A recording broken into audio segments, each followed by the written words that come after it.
Sonny, Sam's beloved therapy dog, crossed the Rainbow Bridge early on Monday morning, leaving behind a profound legacy too great to put into words on the page.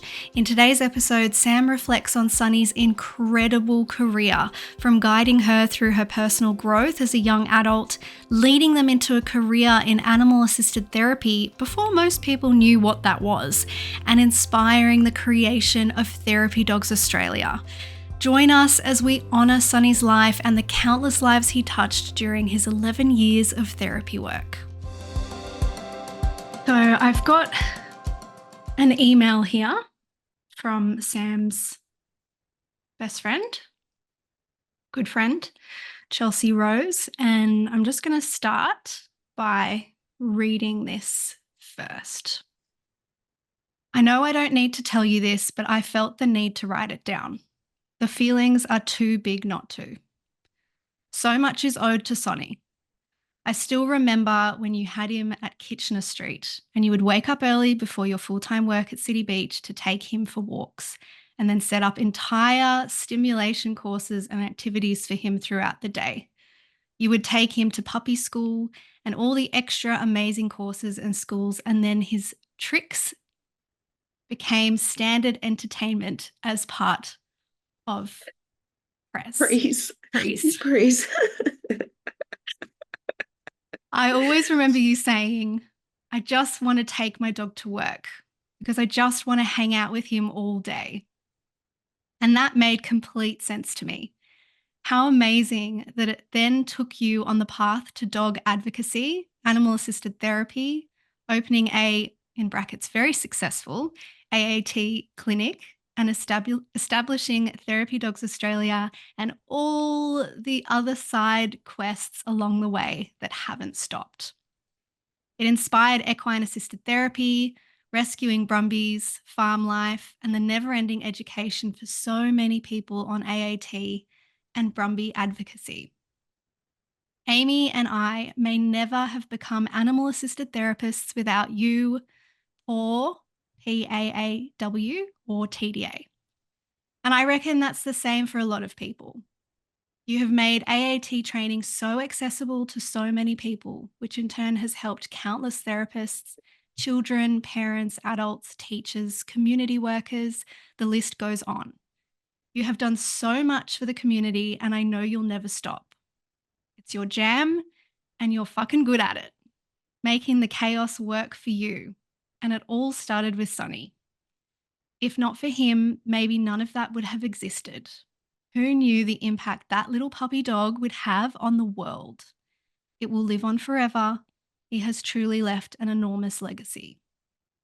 The curse of loving a pet is that they can only ever be with us for part of our journey, but they guide us through our path in directions that we never would have taken without them. That means you can never truly lose him because he is a part of who you are today and who you will continue to be. You wouldn't be who you are without him. He wouldn't have been who he was without you. That's what makes this bond so painful to break. The words you gave me when Scooter died, they're the only words that seemed to capture the enormity of my feelings. I still think about him constantly, and the heartbreak and tears haven't stopped. I don't think they ever will. But goddamn, we are lucky to have had them and for them to have had us. Sonny truly lived the ultimate life. Thinking of you and all the animals and people who I know will be missing Sonny. His impact has been profound in so many ways. The enormity of it is hard to describe, but I see it and feel it. He will never be forgotten. Lots of love, Chelsea.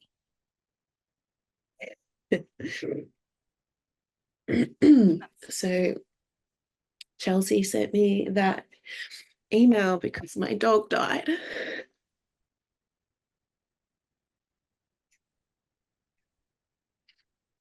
A couple of days ago. Yeah. Yep. So the reason I thought that it would be the reason I thought it would be nice to read it is because she just did such a good job of capturing the journey. And I'm so lucky to have so many people in my life that knew him the whole 13 years that he was That's so here.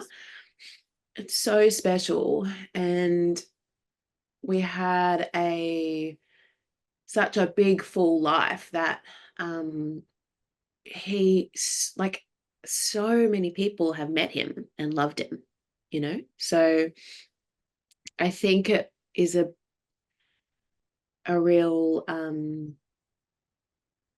it's like a blessing and a curse, because so many people loved him and got to love him, and they understand the big impact that he's made on our little world. But also it's sad because it's sad for everyone, you know. So yeah, nice. it's a bit good and it's a bit sad. So And it doesn't matter how much mental preparation you put in as you watch them age as well. It's like just as devastating when they're gone. so I don't know. I don't know. Um, it is really challenging to love a senior dog. He would have been 13 on the 1st of January. It's November now. To a full life. So yeah, when it's only been in the last sort of couple of months that, well, like, he's been slowing down for sure, and he's been on like a heap of supplements and stuff like that, and he was having Baranza shots. I mentioned that to the other day when we spoke to Dr. Olga. So that those are like a nerve blocker. So because he had arthritis and he's been on, supplements forever. But I was having to start giving him meloxicam more regularly because he just was a bit more knocked up, Mm. because we still have a very full life. Like, he wanted to be active all the time. So Yeah, um mentally, he was not a senior dog. yeah, well, in some ways he was, like, he couldn't hear me the same way. Like, his hearing was going, his vision was going a little bit. Like, I'd be a bit doing bigger, like waving at him, like when I'm Bless him. calling him and stuff, like big waves and stuff. And he'd be looking around like, and I'd be like, I'm over here. Big waves across the yard. And then he'd like toddle off, like, oh, come over my way. um, so, there was an overall breakdown, like he was getting old, So but the Baranza was really good. He'd just had his 3rd Baranza shot the Friday before he passed away. And yeah, but we definitely saw, like, so he passed away on Monday morning. We had a really good day on Sunday. Like, it rained all day on Sunday, which was lame, but Sunday the sun came out and, like, we were outside and I was building a beehive and shed full of dogs, and they had time in the pool. It's little things along the way, like where I had to help him get in the pool, which I have had to do in the past, and I had to help him get out of the pool as well. I've Oh. had to do that in the past, but not for very long. Um, and he didn't want to swim, so but it's like hard because he is watching the toys. He's watching the girls jump in the pool and swim and get the toy and stuff. But he's kind of watching with that look of, like, when dogs look at you like, throw it, I'm going to get it. Yes. And then he'd throw it and he'd just sort of look at it and then, like, look back at you like, next one, But he's doing that for a while. Bless him. So kind of doing it and not doing it. Yeah. And then, like, he was better in the dam. Mm. So I used to take him and Nala down to the dam, and I'd just take 2 toys and do little throws for him. And yeah, he was doing that okay, on and off. Like, he had better times and then he had less good times. And then, yeah, but usually if I like, get the girls out of the way and throw him a little throw in the pool and, go out and get it, or I can help him out and he'd swim out and get it. But I like locked the girls out and tried to throw the toy for him, and he was like no. And I tried to like swim him out, and he was like, I don't want to swim out. Mm. And I was Mm. like, that's okay. You don't have to. Um, so yeah, and then like our shed's got like a step up of about, I don't know, it's probably like 15 or 20 centimeters. I don't really know, like things like that. But um where you go like out the back door of the shed, like it steps like off the concrete pad. Um and we were out there and he was laying down, and he's doing things like laying down and not getting up when everyone else gets up. Like he'd Yeah. sort of Yeah. look around and be like, are we getting up just for getting up, or are we going? Because if we're going, I'll get up. But if we're not going, I'm just, you know. And it was things like you could walk around him and step over him and stuff. And that was never like that was a new thing. So he was doing that while we were carrying things, like had to carry the beehive outside to paint it. A terrible paint job on the beehive. Way worse than if I just left it. But anyway, um, but like we're like stepping over him, which he would never normally allow that. He'd be like up and about. Um, and he needed help to get up that little step. Like he kind of, couldn't quite navigate the step. And that's fine. And then I was doing some gardening and he's just hanging out, and I was harvesting our tomatoes, cherry tomatoes, and he likes tomatoes. So as I'm doing that, I throw the dogs some of the tomatoes. So he's just Little snack. laying in the grass next to me and the tomatoes, and was just throwing him tomatoes, and he was like, this is great. This is excellent. This is the best setup. This is fantastic. Um yeah, so we had like, a good day, but he sort of looked like he wanted me to throw his toy, and I threw his toy, and then he'd done this a couple of times where he'd sort of either just look at it when you'd thrown it, or he'd go after it and then sort of either go halfway or even get to the toy but then not get it. Yeah. Yeah. Which was a decline. Whereas what he used to do is he'd go and get it a few times, and then he'd go and lay down for a bit, and then he'd come back and want you to throw it a couple of times. So, we're walking back inside on Sunday night, and I was like, oh man, I don't think it's going to be long. Like, and I would, say that to myself quite a bit. Like, no, we don't have that long left. But you say that like a lot with a senior dog anyway, because you're kind of like, and it's like when people get old, I guess, like, Yeah. you just like, well, I know that you're old. Mm. But anyway, he was happy. Like, he was happy. He had a good day. And then like 4:30 Monday morning. So this little Staffy sleeps in a crate inside. Nala and Oliver were in the clinic, which this door's open. It's got a dog gate, and Sonny was just inside. um, and the girls, Staffy and Nala, were like really like carrying on. And they woke us up, but went to have a look, and Sonny was not well. And he was in the kitchen, and he was really heavy panting, groaning.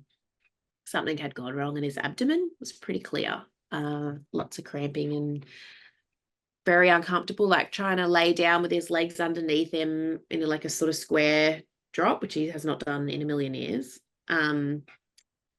So yeah, it was pretty clear. It was pretty uncomfortable. I've got medication and stuff here that I can give him for pain, but he wouldn't eat, which has never, ever happened, I don't think. And then I sort of tried to, he's on the kitchen floor, so I sort of tried to get him up and get him to the carpet, and he couldn't walk, and was very, very uncomfortable when I got him up. And I tried that, I think, twice. And yeah, nah, like really funny, like really big sort of cramping, like his back was really arched and things like that. So I had to make the decision to either take him to a clinic and be like, what's wrong with the dog? Or keep him at home and say goodbye. Um, and that was like, I knew I didn't want to take him to a clinic. I knew what was going to happen. I knew that they would go, he's very old, he's in a lot of pain. Something always ruptures, you know what I mean? Like the Mm, spleen or something, or he had a lot of something lipomas goes. and yeah, Yeah. Yeah. something's something's given in and he's he's not going to get better from it because something's given in. When things like that happen, dogs need surgeries and recoveries and stuff like that. But um, when you're dealing with a dog that's quality of life is already where it was at, um, that's not really, in my opinion, the right. That's not what's right for us, and I don't think that's what's right for Sunny. So I knew that I didn't want to go through another surgery. Mhm. He had a surgery this time last year, or like I think it might have been December or January last year, I think, um, to have a big lipoma removed because it was restricting his movement. But his mobility was totally different a year ago. Like there was lots of life Yeah. left, you know. Um, and I was very nervous to do the surgery because there can be complications and stuff. Yeah, But you were. Yeah. we did it, and he was fine, and he had the last year of his life was like heaps more comfortable because of that. But anyway, he'd had lipomas his whole life. Like he's had multiple lipomas removed. So who knows what happened in his insides? I don't know. Um, but that was I knew I didn't want to take him to a clinic. I didn't want to put him through, medical stuff. Yeah, he doesn't like the vet.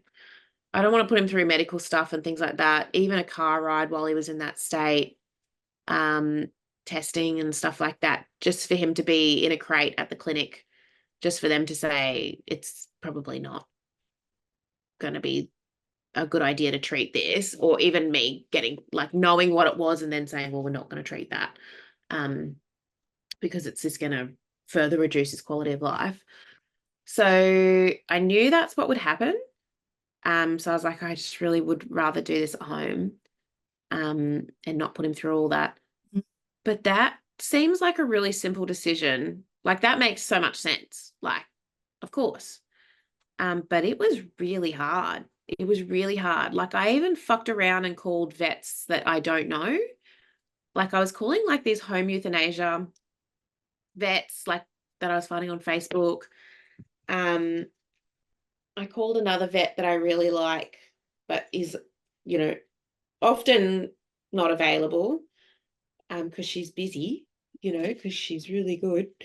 Um, and I knew that if I called Moreton Bay Equine, they've always got someone on call, always. Mm. And I knew they'd be there pretty quickly.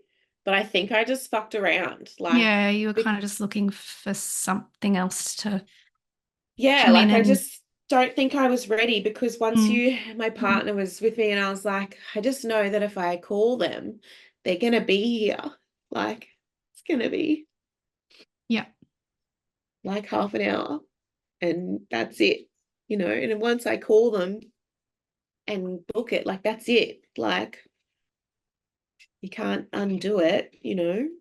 So even though it was like the obvious choice, it was really hard. I was like, Yeah, oh. of course. Yeah. So, and then, you're watching the dog and because it's like spasmodic, like, so there was times when he was really quite uncomfortable. And then there was times of rest between like these sort of episodes of cramping or whatever was happening. And I was like, oh, what if it's like not a big thing? Like he's done this a few Mm, times and yeah. he's made a comeback, like, but then what like sort of weighed into it was we had such a good day the day before, but it was so clear that his quality of life is declining. And I don't want to have any more days not as good as yesterday. Like I don't want any more days for him that aren't as good as what he had yesterday. And yesterday was a tricky day, but he wasn't in pain because he's on this Baranza shot, like he's pretty good. But he just can't do things. And I can see that he wants to do things, and I can see he gets a bit confused why he can't do things. Like he'd go to his toy and then sort of look around like, what am I doing? 12 for this shit. Like, or he stood in the pool, stood on the pool step for like an hour, like just stands there. It's hot. But But you yeah, know as well. you do. Like you know him inside out. So there's also a lot of trust with just having that like gut feeling, like when it's Yeah. the right time. But you question like, and I knew, but it was hard, even Yeah. though I knew. Like Yeah. it was really hard. And then, made the call and that was it. So we did you know, all the stuff. I let the dogs come in and say goodbye before and after the vet was here. He's been picked up for cremation. Chose cremation.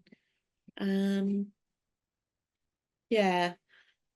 So, the reason that I wanted to talk about Sunny today is because I think it's important for me and part of my grieving process. Yeah. But I think it's important for Sunny. And I think it's important for, as part of his legacy, for people to understand who may not know or have known, like understand what Sunny has done for our industry. So I thought it would be a lot easier. Like I couldn't, like most of the time, like I felt like, when my previous dog Isabel died or when Bobby died, like I could write a tribute when I let everybody know, but when I let everybody know about Sunny, I couldn't write a tribute because you just can't fit Too much to it's too much to put include. into words. Like I think Chelsea did a really good job. Yeah. Chelsea's my best friend from uni.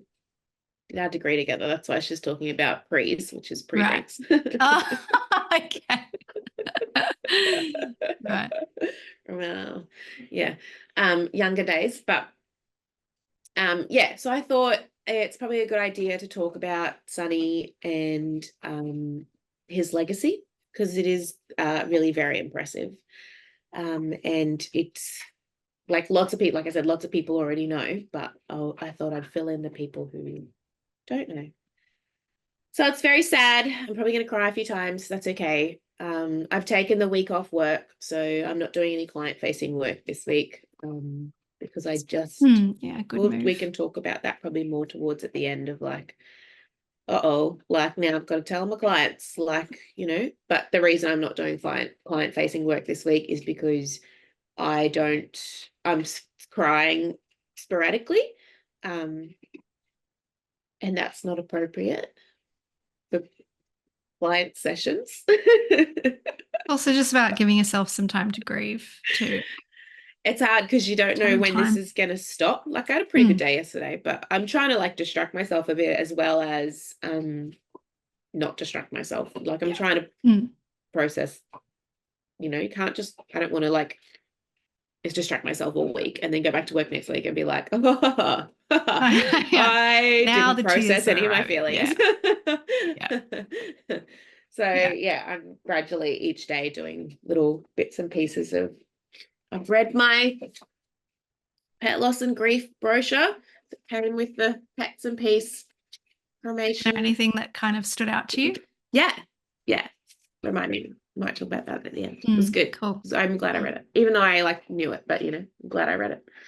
Um, okay, so Sunny. I think it was 2002. I'm pretty sure it was 2002. I just have to go off photos in my phone that are dates. Oh. Photos of him when he was a baby. Sunny was a male yellow Labrador that I fell in love with yellow Labradors from watching TV shows like Customs. The police dogs. Yeah. Yeah. They're so cute. And I was like, oh man, I wish I could have a dog like that. I think I was I must have been 17, 18, 19, 20. A year out of uni. A year. So fresh out of uni. I'd done my degree, my undergrad. And I was living in a share house and working full-time in retail. And I hated it, but I loved it. Shout out to all my City Beach crew. Some City Beach, yeah. life, City Beach, Queen Street. The lifelong friends from that time. It's, I think, a trauma bonding thing. No, we had a mad time. We actually had a great time. I worked there during my degree, and then I went full-time straight after my degree because I was so sick of being so broke all the time. But that was a mistake. I shouldn't have done that. But anyway, and no regrets. So I had no money, and I worked full-time in retail, and I had a psychology undergrad, and I was so angry about that because I thought I was better than everybody else because I had a degree, but I was like still doing this full-time retail job like everyone else, and I was like, what all is this happening? work, but what's happening here? Anyway, so I was living in a share house, and I was like, I really want to get a dog. I already had Bobby. Bobby with was how my many first other pet. people in the share house? 2. That's nice. Yeah. Lived in the city. So I adopted some dog that someone was rehoming and got it home, and it immediately tried to kill Bobby. And I was like, oh, okay. So I had to take it back. The girl was so angry that I took it back, and I was like, well, it's going to kill my cat. So and I was a first time dog owner since I was, dogs when I was a teenager. Was that another, what breed was that? Some kind of bull breed. Yeah. I don't know, I had it for like 2 hours. I was like, no. But I totally understand when people have to do that, because I was like, it's going to kill my cat. Like, what am I just going to love this dog after it kills my cat? Like, my cat was my whole life. Like, Bobby was like everyone in all the City Beach crew, and everyone knew Bobby. Like, yeah, well, Bobby was there first. Like, you got to protect everyone in the house. The cat was my whole life. So, yeah. So anyway, that happened, and I was like, man, because I wanted a Labrador, but I was like, I'm never going to be able to afford a Labrador. Like, where am I going to get a Labrador from? I'm not ever going to be able to afford a Labrador. So I was like, oh, well, I'm just going to have to adopt this dog. And then I had to give it back because I was like, this isn't going to work out. And then I looked in the trading post and found this like family in the Sunshine Coast had bred their dogs. And they had 5 Labrador puppies. And then I think there was a couple of brown ones. He was the only yellow one in the litter. Oh. And there was this little photo of him. I can't find it right now, but there was this little photo of him in the trading post. And he was so cute. He was so, so cute. But anyway, so yeah, $450. I got this Labrador. I met them at the servo. Nudgy servo for a handoff, and they were like going on holidays, because I was like, oh, I can come up and get it, but I work full time, like I can't just come up and get the dog. Can you? And they were like, oh, well, we are going on holidays, like we could drop it down. But then she was a bit iffy about that. She must have spoken to her husband or whatever. And they were like, what if this chick doesn't meet us at the servo? Like, and then they've got a puppy and they're on their holiday. Yeah. And I was like, oh, I will. I will. So funny. So he got dropped off at the servo. I met him there, 6 weeks old. 6 weeks old. 6 weeks old, backyard bred Labrador, $450 out of the trading post. You'll never get a better dog. So anyway, brought him home, blah, blah, blah. And then that's, when our journey started. I've never fell more in love with anything before. Like, I love Bobby, but you can't take cats places. They don't really, I know people do it, but like, not really, not like a dog. And cats, they'll play with you. It's just different. Everyone has a cat and a dog. Like, Bobby was the most doggest cat anyone's ever met. Like, everyone was like, this cat's like a dog. But yeah, you know the difference. So anyway. Yeah. I just fell absolutely head over heels in love with this dog. I was just obsessed. And that's why like so many people from my life know him, is because I've just done nothing but post pictures of this dog on my social media for the whole time he's been alive. So then he was really young and I didn't have much money. So I was like, oh man, like this is expensive. And I was worried that, like, what if I can't look after this dog? Like, what if I can't afford this dog? Because you start getting into like, oh, okay, so you gotta, like, back then we desexed them. You desexed them when they were 6 months old back then. So that's, you know, it's a cost that's coming up. You've got puppy school, you've got ongoing training, you've got vaccinations, you've got food. And I loved him. So I became a dog enthusiast pretty quickly. And so then it was like, oh, they need all this. That's why Chelsea's like, oh, he had to have like obstacle courses and stimulation stuff set up when I would go to work, because I was working full time with this baby dog.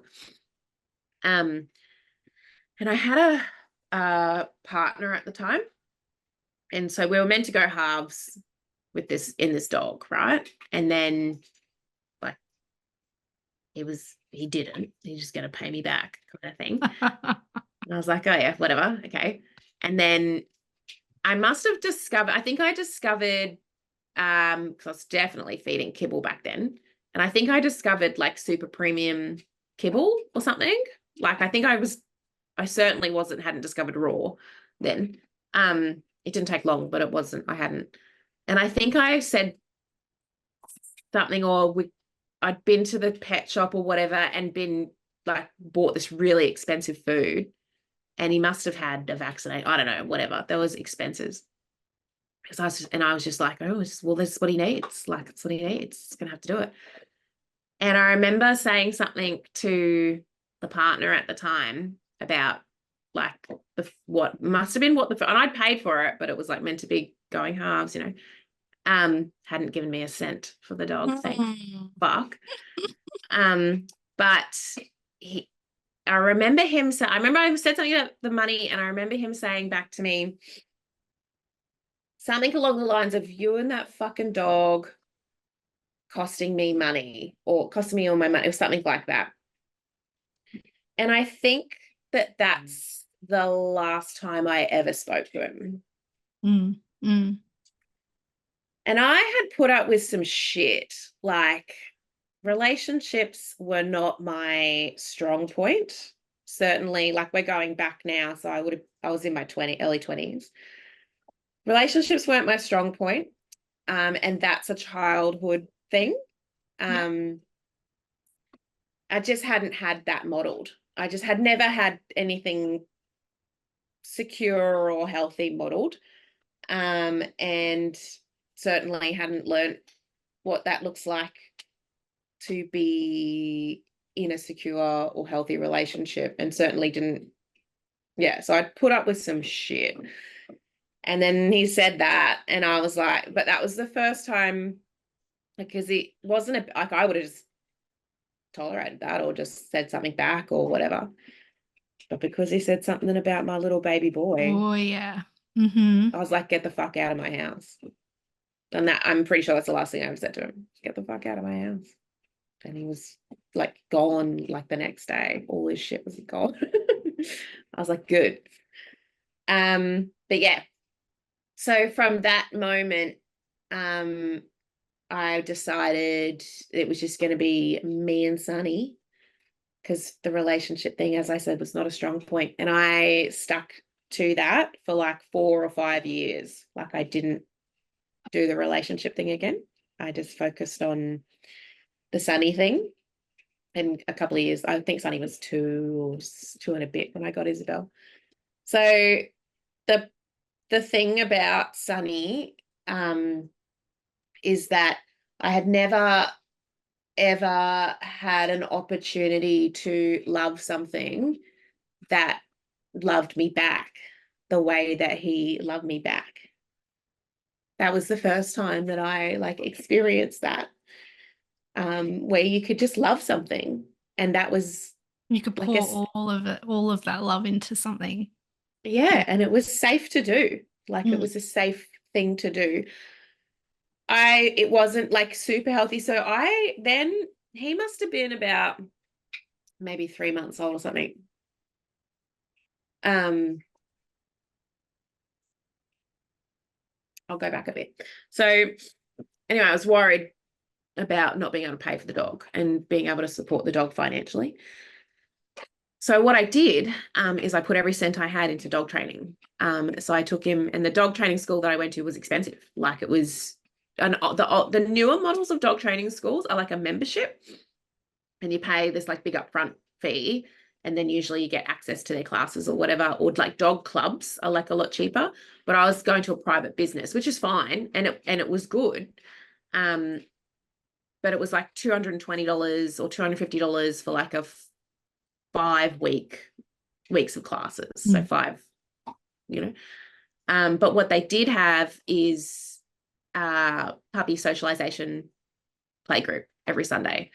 And so I did the puppy school, and I put every cent I had, because I thought if I have to rehome this dog, because I love him so much, I need him to go to the best possible home. Like I need it to be like people are lining up at my door to take this dog, and I can choose the best home. I didn't ever want it to be, that he was at like a shelter. I had to surrender him, or he had to go to a home that wasn't good, like. And I was like, okay, well, I've just got to like make sure he's a really good, well-trained dog, so that if he has to find a new home, then he can. So every cent I had went to this dog training school, and everything I did was like, taking him out to the beach and out to the markets, and I didn't go anywhere unless it was dog friendly. That's why like so many of my friends from then know him so well, is because like if I was going, the dog was going. Like, so I'd take him to our like little get-togethers and stuff, or I just wouldn't go. Which is what a lucky boy. Getting to that point. It was actually quite unhealthy. So yeah, probably a bit. Bit like codependent. Yeah. And so with that codependency comes a very significant fear of something bad happening to the dog, because like you can't live without this dog. Like you can't. That's why everything went into the dog, because I was like, I cannot not have this dog. Like, and I'm in share houses, so I had to like maintain a standard of social citizenship of the dog, because I've got housemates. Like, and it's probably one of the best things we had when we were young. So we were partying and stuff. So I had housemates, and we had friends over all the time, and like we had parties and all that sort of shit. Like it was like, and it was just like I'd put bow ties and little ties on my cat and my dog, because we had guests. I love it. Love that Bobby had one too. Bobby always had one. And then Bobby would fuck off down the street somewhere wearing his bow tie. Like, what are people and neighbors going to think? This is like 13 years ago. This is before that people did that sort of shit. En masse. Anyway, like you had to buy that stuff off eBay. You couldn't get it from a pet. You couldn't get a cat bow tie from a pet shop. Yeah, I don't remember seeing that. Yeah. No, you had to get it off eBay. You would be able to now. Like you can now. They've got whole wardrobes. Oh, yeah. So cute. They're walking down the street with a bow tie. My friends have just tolerated me. And that's like, they're all very special people that they've tolerated, because I was obsessed with the cat and I was obsessed with the dog. So whatever framework you want to look at that through, choose your own adventure. But I was obsessed, right? And they just had to tolerate it. And anyone who couldn't tolerate it, it was just like, well, there was nothing that anyone would have been able to do. Like that was just my life. That was what I was doing. But because of that, the dog went to dog school all the time. And he went to puppy play group every week. You were allowed to go to puppy play group every week until the dog was, I can't remember how old. Might have even been 12 months. I can't remember. I think they had puppy, and then I can't remember. All my old dog school friends will be, they'll be able to let me know. But so I've got friends. So my best friend that I speak to every day, at least sending memes, Carla, I met in Sonny's puppy school. Oh. So with her dog Jet. So yeah, like I've got all these friends, like I've all these people that have been messaging me over the past couple of days and stuff are people that um I met back then, you know, like back when I was hanging around. Because I get right into stuff. So I'm like right in the clique of the group and all that sort of shit, you know. And Sonny he did the puppy stuff, he did the puppy playgroup, and then he became a sheriff dog. So a sheriff dog is one of the dogs that helps to police and navigate the play for Oh, the young Sonny. dogs. I've got so many, we could just call him Uncle Sonny. So many Uncle Sonny class photos. And like his thing would, like he'd split, like he wouldn't really pin dogs. That was Zach, who was one of the most amazing dogs there as well. Um, but so he would like split puppies and then he'd play with them, like, and he'd show them how to play and he'd let them jump all over him and then, you know, he'd get up and A send them great flying. And then role model. real, that was his thing. Like, whereas Zach used to like come in and, you know, split them up and pin one down and go, hey, don't do that, which was, you needed it. Like, you needed all that Yeah, yeah. balance. There was Yeah. a few sheriff dogs there. Rosie was one of them who, um, her owners, both Zach and Rosie's owners have reached out, as well. Rosie's still here, Zach isn't, but he was a bit older.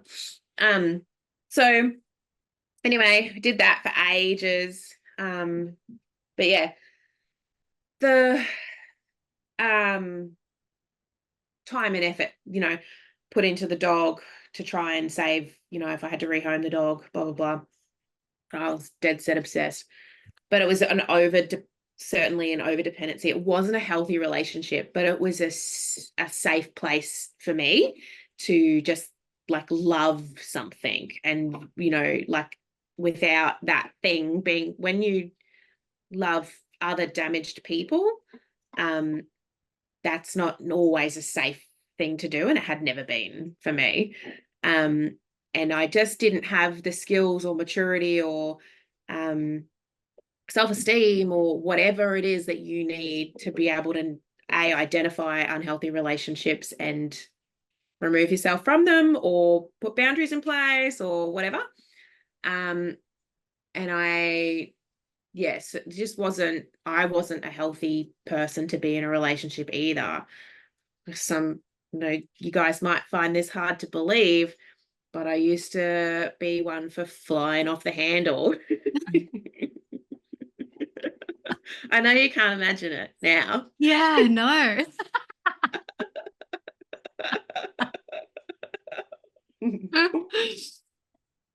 No. Used to love just losing my goddamn mind. And over like things, then obviously in hindsight, things I didn't understand, Mm. or things that had a lot of emotional intensity, miscommunication stuff or lack of point of view things, etc., just fly off the handle and had no ability to not do that. And blah blah blah. Anyway, so I'd been in, you know, these sorts of situations and just had so much comfort in the dog, but the codependency on the dog was like pretty real. Like, it was pretty real. So I got to the point where I ended up getting like an internship sort of opportunity at a private practice. So I was like, see you later, City Beach. And I just like quit, which was the wrong choice. And I didn't go on Centrelink. I've had money saved from the scholarship thing that they gave me when I was at uni. Like, I still had savings from that. And I was like, all right, I've got these savings. I'm going to go to this job and I'm going to be a psychologist. Like, no. Like, the clinic had like one client a week, maybe. And I was getting paid sweet FA. Like, it was, I think must have been different rules back then or whatever, but I was not getting paid. Yeah, crazy. And so I was like zero, or there'd be like weeks I had just like not even one client. And I was like, uh-oh, because I've got the dog. Did they prepare you for that? No, no. But Yeah, that's not fair as that's well. actually not that uncommon in Mm. private practice environments. But yeah, I don't know. It was like, I was like, oh, okay, so Bit of a shock.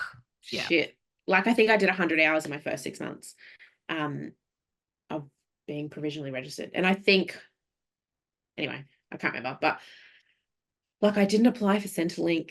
I just didn't think to apply for Centrelink. Like, I don't know if you can, because I quit my job. I don't know. I don't know. But anyway, I eventually, I don't know. I was fucked. And I got depressed. Like, I don't think I've ever been like depressed, apart from this like one time, where like I was like, oh my God, because you also went from such a high of being like, oh my God, I find, because I was applying for Mm. jobs all the time. At City Beach, I used to get one RDO a month, and I used to sit in my bedroom on that RDO and apply for jobs. And I'd interview and just not get jobs. I'm like, why can't these people see my potential? I have potential. I must be overqualified. Wouldn't be a personality clash. That doesn't explain it. I didn't even have any tattoos back then. I had all the piercings though, and I refused to take them out. So I never did. I still haven't. Anyway, so Different time. yeah, yeah. I was like, relatability score high for all of the clients. And that was true. Anyway, so um the I did not know how to dress for an interview back then. I look back on some of the outfits that I thought I was wearing that were like business outfits, but I'd Are buy they them from at City Beach? like Valley Girl and places like that, because that's all, you don't know. You don't know. No, exactly. I Unless didn't someone's have any gonna teach I didn't you. have any guidance. I was Mm. completely unguided for the majority of my adult life. Like, I didn't, or even teenage, like, due to my family circumstances, I was unguided from when I was in the middle of grade 12. I moved out of home halfway through grade 12, because the parent that I lived with moved overseas. Did you not know that? Did I tell you No, no. that? Well, Gosh, that's they like they the had hardest a year 12. it A was, hard year 12. mate, it was a time. It was a time. But I also didn't really care, but it was a time. But I just like no Mm. guidance. Do you know what I You mean? So just I'm like shopping at Valley Girl and Ice for these like business attire outfits. in So ice. I everyone remember from our ice. generation knows. You can picture what I was wearing. Whoops. I think that's also why I didn't get into masters after I got an interview for masters and I wore a similar outfit. Oh, So, nice. everything Oh happens for a gosh. reason. Mm. Anyway, so I got depressed because I obviously quit my job and had no money and had this dog. And I was so lucky I had that dog, because it gave me a reason to get out of bed. And you got to like look after the Yeah. dog, like, and I was already very connected in my little dog training community and had my dog training friends and things like that. So even though I was in this, it was quite a few months. It was like months that, I was in this like, oh my God, like I've got nowhere to go, and I have no money, like no money and nowhere to go every day. But the only place I could go, and because that puppy play group was free as well, because it was included in like your puppy school. But then because Sonny became a sheriff dog, we were able to keep going every week. Do you know what I mean? Mm. Like Yeah. because we were working there sort of, like a volunteering, but like we're like part of the clique now. I still had to pay for our courses, and I did. Yeah, definitely got to a point where I was like, I've got $0. Anyway, can't remember what else time that. So, but Sunny was just like a massive gap filler. Um, so we've already got two like massive life events where there was the boyfriend, who had to be asked to leave, and then I decided to not date for years. Like, I was like, I'm not just not dating. Like, it's Mm. obviously not my strong suit. And so Sunny was the reason for that decision, which was absolutely the right decision for me. And then supported me through being, I guess, like learning to love something and have something to express all my love onto. He supported me certainly during that very difficult time when I was unemployed, Mm. basically. And I was like, shit. And then, and I didn't have family. So, then what happened after that? I got a job.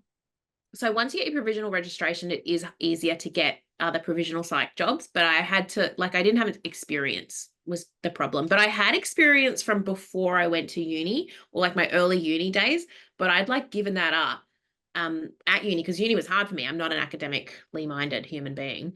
So I had to work really hard at uni. So I had to work at City Beach to live. And so I'd given up the volunteering stuff, but those were the things that people wanted. I was volunteering with like Rosie's friendship van, the homeless friendship van. And I had worked at Boys Town for a placement as well. Loved it. Blah, blah, blah.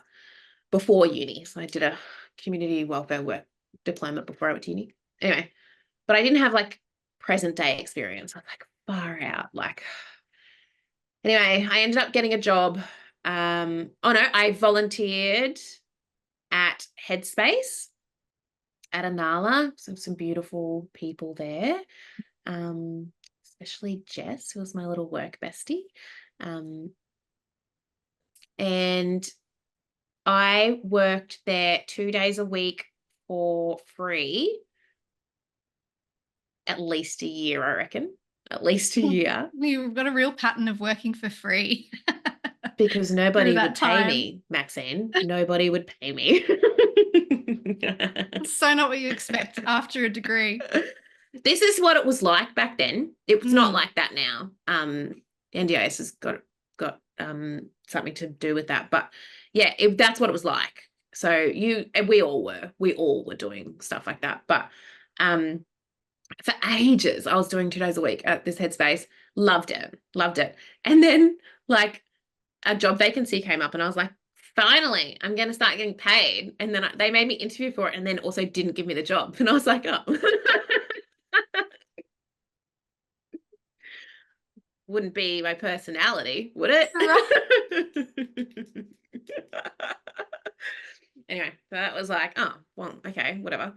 But I just stayed there. I still kept going. Like I was doing intakes and community outreach and stuff like that.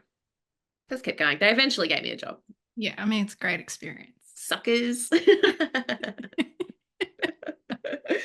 But you have to you need it to get your other jobs. Do you know what I mean? Like you can't, that was the problem. Like you had to have it to get other jobs.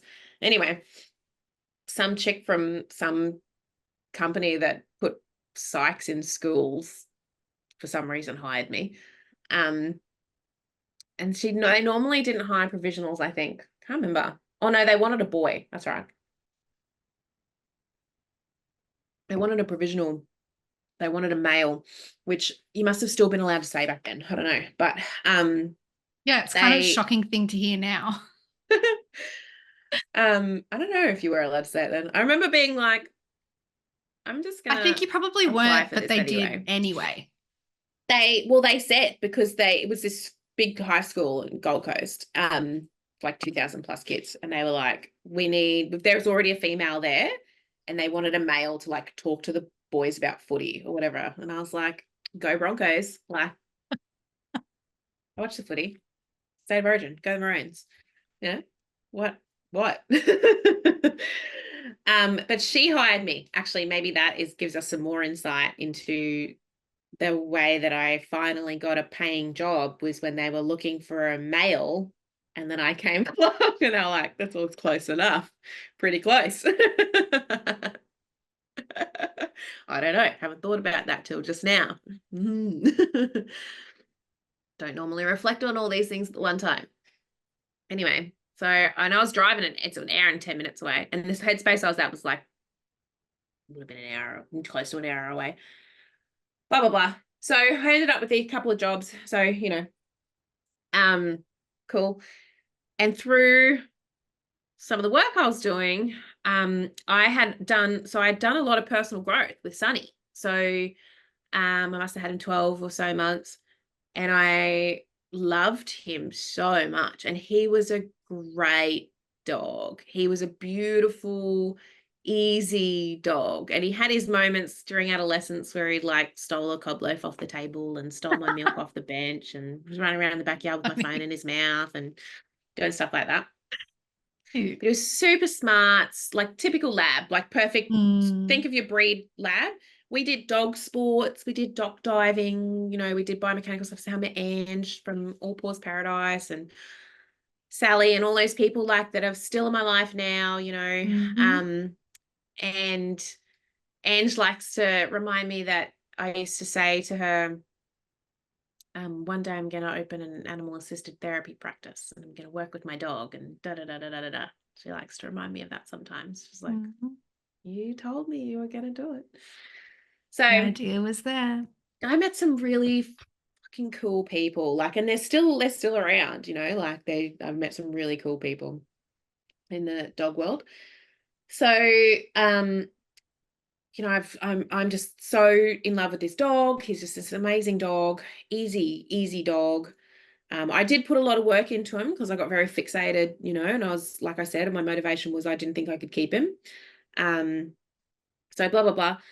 And then I'm working with clients at this, I had a couple of clients at this private practice, and I was like, man, they were adults, and the types of people that were coming in, they were just so empty and so broken. And I remember thinking, these people need a dog. Like, these people need to get a dog, because I knew what it had done for me. Like, even the fact that I was able to not get in another relationship. I didn't have to, after I had to kick that dude out, I didn't have to get into another relationship because I was in a relationship with Hmm. Sunny, that was filling the gap, and so, Yeah, and you're that pouring was, your love into this gorgeous little male energy as yeah. well. And he was my best friend, and we did everything to, and we, like my best friend. And, um, like anything that happens in your relationship, like if you get, the dog does something offensive to you, like you don't get angry. You just like, oh, like, damn it, I shouldn't have left that there or whatever, like was just such a healthy relationship. So, well, codependent, but yeah, there was like Really a loving lot, relationship. very, very loving back, like very safe in every other way apart from this codependency issue. Um, like really couldn't be away from, like, a struggle. Like I could go to work, but I would look at photos of Sunny at work all day, like my breaks and stuff. I just look at pictures and Oh, videos of him. This is before we had cameras. Like no one had cameras that you could check. Like I have cameras everywhere now. But yeah, so um, I'm meeting these people. I'm thinking, oh, they need to get a dog. These people need to get a dog. Like they just need to meet Sunny. They met Sunny, they would understand. And I was like, I wonder if like what the go is with that. And so I started Googling it and found out that animal assisted therapy was a thing. Now, it wasn't a big thing, certainly not in Australia and certainly not in allied health, but there was a place that was doing it. how did Um, you how did you even research it? Did you type in animal assisted therapy? Surely not. You would mm-mm, have been like mm-mm. dog I in can't remember. practice. Must have been something around therapy dog, something. Mm, And I found so Delta dogs existed.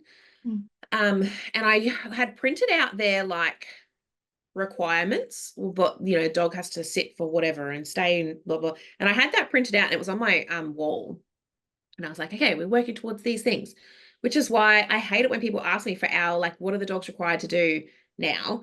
And I try not to tell them. And I try to say, like, you don't need to worry about that. Okay. Because a dog doesn't have to be perfect. Like once you have this like really black and white criteria, like that shit seemed impossible to me. Like I had kind of been like, that's not gonna work. Like it was pretty full on list. And any list looks full on when your dog can't do it yet, Yeah. like, so I don't like for people to have that. I don't want people to think, and it was a barrier. There was a barrier for me. I was like, oh, Like it was kind of fun to have something to work towards, but it was also like, it's not going to happen. Whereas if people come and I want people to actually come and do our courses and be like, I'm going to show you how to do it and I'm going to talk you through it. And also dog doesn't have to be perfect. So it's fine. Yeah, within reason. So anyway, I don't know. I don't know what I Googled, but I found a place in Melbourne that was doing it. And you'd go down there and do their course and blah, blah, blah. And Sonny was about 18 months, 19 months or something like that old when we went down and did that. And I had told all my workplaces, I'm doing this course. And when I get back, I'm going to have a therapy dog. So it's coming to work. It's going to be great. You guys are going to love it. It's going to be fantastic. How did they respond? I don't remember there being another part of the conversation. Like I only remember I just remember This is the happening. announcement. Because why would there be any pushback? You know, like I don't. Exactly. Sonny was going to be coming into Why would work. any? Why There would were why would that be an issue? Like, what are you talking about? Like, do you know what I mean? objections. No. I don't remember. I don't remember. Um, I'm sure people were like, "Oh, okay, oh yeah," and then we went down, did our course, came back with our therapy dog coat and our certificate, and I was like, "Cool, we're back. Let's go." And I've told this story heaps of times, but the school that I was at, the lady, the wellbeing lady that was in charge of me was like, okay, we'll just get you to do a risk assessment. And I was like, okay. And I like was like, oh, and I like dodgied up some risk assessment. And when I handed it to her, she was like, I'll do it. I was like, thank fuck. Can I have a copy? Need it for my other What did you put workplaces. down? I don't remember. Dog may lick. I don't know. I have no idea. I don't remember much. So anyway, so I got the dog into the school, massive big school. It was amazing. Like, amazing. Like the work this dog has done over his lifetime, unbelievable. Like the people's lives that have been positively impacted by this. And this dog's got a squeaky clean, flawless record, right? Like he's never put a foot wrong, never caused me any drama, nothing. Like this dog's just got a perfect record till the day he died. So anyway, we're at this massive school and I was doing psychology one-on-one stuff with kids at the school. Got him into Headspace. He used to wear his little Headspace bandana Oh, around. stop. That's so So cute. cute. There's like I've got billions of photos of me in my little green Headspace shirt with my little Headspace therapy dog. And Oh, we used to go into a really cool flexi school with all these like really, really rough area, really, really rough, low SES kids. And I'd be like, sup? What's going on? But they're like the most difficult to engage. And that's what we know like this about therapy dogs now. Like they're best for our very low disclosure, difficult to engage groups. And he was magic, like magic. And like I could do things like, there'd be that group of like way too cool boys over there that, like you rock up and you're from community services of some description, like as far as they, it's all institutionalized sort of shit going on and blah, blah, blah. And I just let the dog go, just take him off his lead, let the dog go. And the dog would go. And those boys, they couldn't melted. resist, couldn't resist. One time that the principal came up to me after Sonny had a game with this kid and they had to go back inside and I was just standing back and talking to someone and Sonny's just playing with this kid. And the principal came up to me in tears afterwards and was like, we have had that kid here for months, won't talk to anyone. We've never, ever seen him smile. But he just spent like 5 minutes more running around this courtyard where the whole school was out there, which there's a flexi school, so it wasn't a massive population, but the whole school was out there. They're on their break and he was running. Him and Sonny were playing this like chasing game, like, and we were running between and like jumping over all the seats and doing all this stuff. And Sonny would like, you had to chase him to get his toy, but even if you got it, like he would chase you, like, it was like this big game. And they were running and running and jumping, and this kid's laughing and whatever. And I'm like, whatever. I'm like, this dog's like, this is one of those times. Whenever we spoke to Olga, it's one of those times I genuinely was like, this dog's gonna get heat stroke. I'm a bit concerned. Like, I want to kind of pull the pin, but I can see that this is really important. I had to cool the dog down. He was fine. But yeah, labs won't Yeah. stop. They just keep going. Mm. So yeah, the principal can't see crying. Never seen anything like it. We've never seen that kid smile, let alone laughing. And as they were called back in, going back into class, he stood over the top of Sonny and gave him this big, massive bear hug, like over the top of his whole body. And he just stayed there. And the kids are walking past him, like jeering at him, like, teasing him about this, how much he loved this dog. And he just didn't move, just stayed there. And their principal's just male principal, came up to me in tears. Good dude, that That's guy. amazing. Nigel, I think his name was. So we had stuff like that all the time. Like, I'd go down to the skate park with Headspace, and like it was, and even at the Headspace Center itself, like it was a low SES area. So the work this dog could do was full on. But there was times that I couldn't take him places. So he had to be, we had a group office. He had to be in his crate in a group office, and I'd go out and do whatever. And same at school, I had to be able to put him in a crate at school so I could go and do whatever or whatever. And then, we did private practice stuff, and then we worked at another private practice, and the work that he did, like, just, you couldn't, there's just no words to really describe the impact that this dog has had. But he was a therapy dog for, like, I retired him even from here, like home. He worked from home for the last couple of years. Mm. I didn't really take him into the clinic. Probably 2 or 3 weeks ago, I decided I didn't want him in the clinic room, because he still wanted to play. But my heart was in my throat all the time because it's tiled. I bought a big rug to try and stop him from, slipping, because he had started slipping and falling over and stuff like that. He just really was losing his back end. Good dogs. And so I was like, oh, I'm going to start removing, especially for the kids that come that really want to play. Yeah. Yeah. Because Nala and Oliver want to play. So, but I was like stressed, because Sonny wanted to play, but I was just stressed, like, oh, he's going to slip over and he might hurt himself, It was only the last couple of weeks. So over, a 10-year, 11-year career, can you think of the Pretty amazing. hundreds of kids, teens, and adults, staff, colleagues, hundreds and hundreds of people that have fallen in love with that dog, and the work that I've seen him do in sessions with people, that's, like, you want to say like life-changing for people, but I can't know that, for sure. I've certainly Impactful received though. so impactful, and I've got a lot of feedback over the years of, what an impact Sonny made for people and things like that, which is, like, I was just so happy to share him. And I know that that's something that's quite hard for some people coming into the industry to do.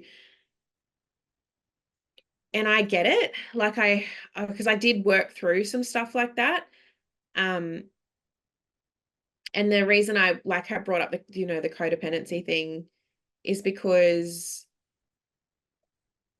Sunny's time here, when Chelsea sent me that email, like, that's in quotation marks, the stuff that she said, that I said, but like, when you're reading it, like, the quotations marks just start, and it's like quite a few sentences, and I'm reading it thinking, sounds like something I would say. And then she's like, these are the words you gave me when Scooter died. Scooter's a cat. And I was like, oh, that's why it sounds like Do you want something me I to would read it say. again? Do you want me to read that bit? Yeah, Let's just read it again. Yeah. So this is a part that's in quotations. The curse of loving a pet is that they can only ever be with us for part of our journey, but they guide us through our path in directions that we never would have taken without them. That means you can never truly lose him because he is a part of who you are today and who you will continue to be. You wouldn't be who you are without him, and he wouldn't have been who he was without you. That's what makes this bond so painful to break. I can't remember when Scooter died. I can't remember how long ago that was. But the reason that I had that insight back then is because I live every day like that. Because Sonny taught me that. So the codependency that I had with him, I don't have that. I don't have that anymore, and I haven't had it for years. Even though I love him so, so much, I knew that I would be okay, and I know that I will be okay without him. And I've known that for a while. I don't remember when I knew, but I have known for a while that like he's actually done his job is done. Because he just totally, I don't even know if I can say that he rebuilt me as a person. I think he just built me from the ground up as a person. And I like you can never lose that.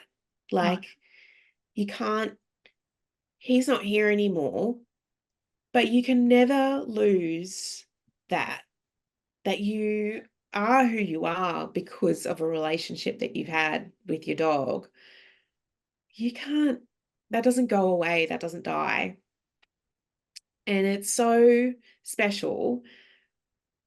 And I thought, like, like the big thing for me was like, oh, this dog can never die. This dog can never, ever die. I will not cope if this dog dies. I can't cope if this dog dies. But that hasn't been the case. For a while, I know I'm going to be okay. Like, I know that I'll be all right. Even though it's going to be one of the most painful things that like ever happens, it's not, it gets easier that they become a senior dog because their impact on your life is different. So like it's different to lose a dog at 13 whose mobility's declined and all these things. He's not doing the things that he used to do. They're not your ride or die, because I've got other dogs that he helped me raise. And I had to progression plan for my work, So Nala's 5, and I've got all these beautiful photos of like them together where I used to say like just downloading the best dog program because she'd be like cuddled right up to him and I'm like Bluetooth connected, like clone operation, and in progress, like because I just wanted so bad to clone Sonny because I was like, obviously you can never die because I can't live without you. But I knew I had to progression plan for work. But she's 5 now and she's the best dog in the world. Like, Oliver, you're the best dog in the world too. He's under my desk. You're the best dog in the world. So Oliver's like 9, I think. I lose count. So what are you doing, dog? It's one of those things like he hasn't left a massive gap. Because his mission was actually complete. And his mission wasn't just like to build me as a person. That certainly was his main mission, and he did complete that. But the mission included building this industry. And I think that's so important. So the impact that Sonny made on this industry is something that people won't fully understand if I don't explain it. So this might sound a bit, what's a good way to say this? back when we became a team, that was like unusual. So all those workplaces that I got Sonny into, the other graduates from this course that I'd done, there was like a Facebook group, and I remember them being like, how did you just get your dog in all these places? And I was like, what do you mean? I was still a provisional psychologist. What do you mean? And they're like, we haven't been able to get our dogs into any of the places that we work. Like, and these are all like, fully qualified psychs and like people with heaps of experience and blah, blah, blah. And they were like coming to me for like, how'd you do it? And I was like, what? I I didn't was, ask. I just told them. and it's just like, well, this is what we're doing. But I was totally ignorant to how hard it was, because I was just like, guys, look at this like amazing thing. Like, we're doing it. Woo, like, cool. We're having therapy. Like, and people just made it, the people at the workplaces just made it happen. Like, our clinical lead, Susie at Headspace, she just made, I don't know what she did behind the scenes, but she made it happen. And this lady at the school, she just made it happen. I don't know what they did. I wasn't a part of it. Like, I was obviously can't write a risk assessment to save my life. So they were like, whatever. I don't know what they did. I don't know. And I didn't ask. And I was like, cool, this is what we're doing. Again, this was like 11 years ago. Yeah. So there weren't any other teams around up here. And I think even what was happening in the country was very limited at that time. And I think that's why people were like, how are you doing this? And I was like, oh, what? What? Should I have had more trouble with this? Because that suggests that I have not done it properly. Whoops. Oh well.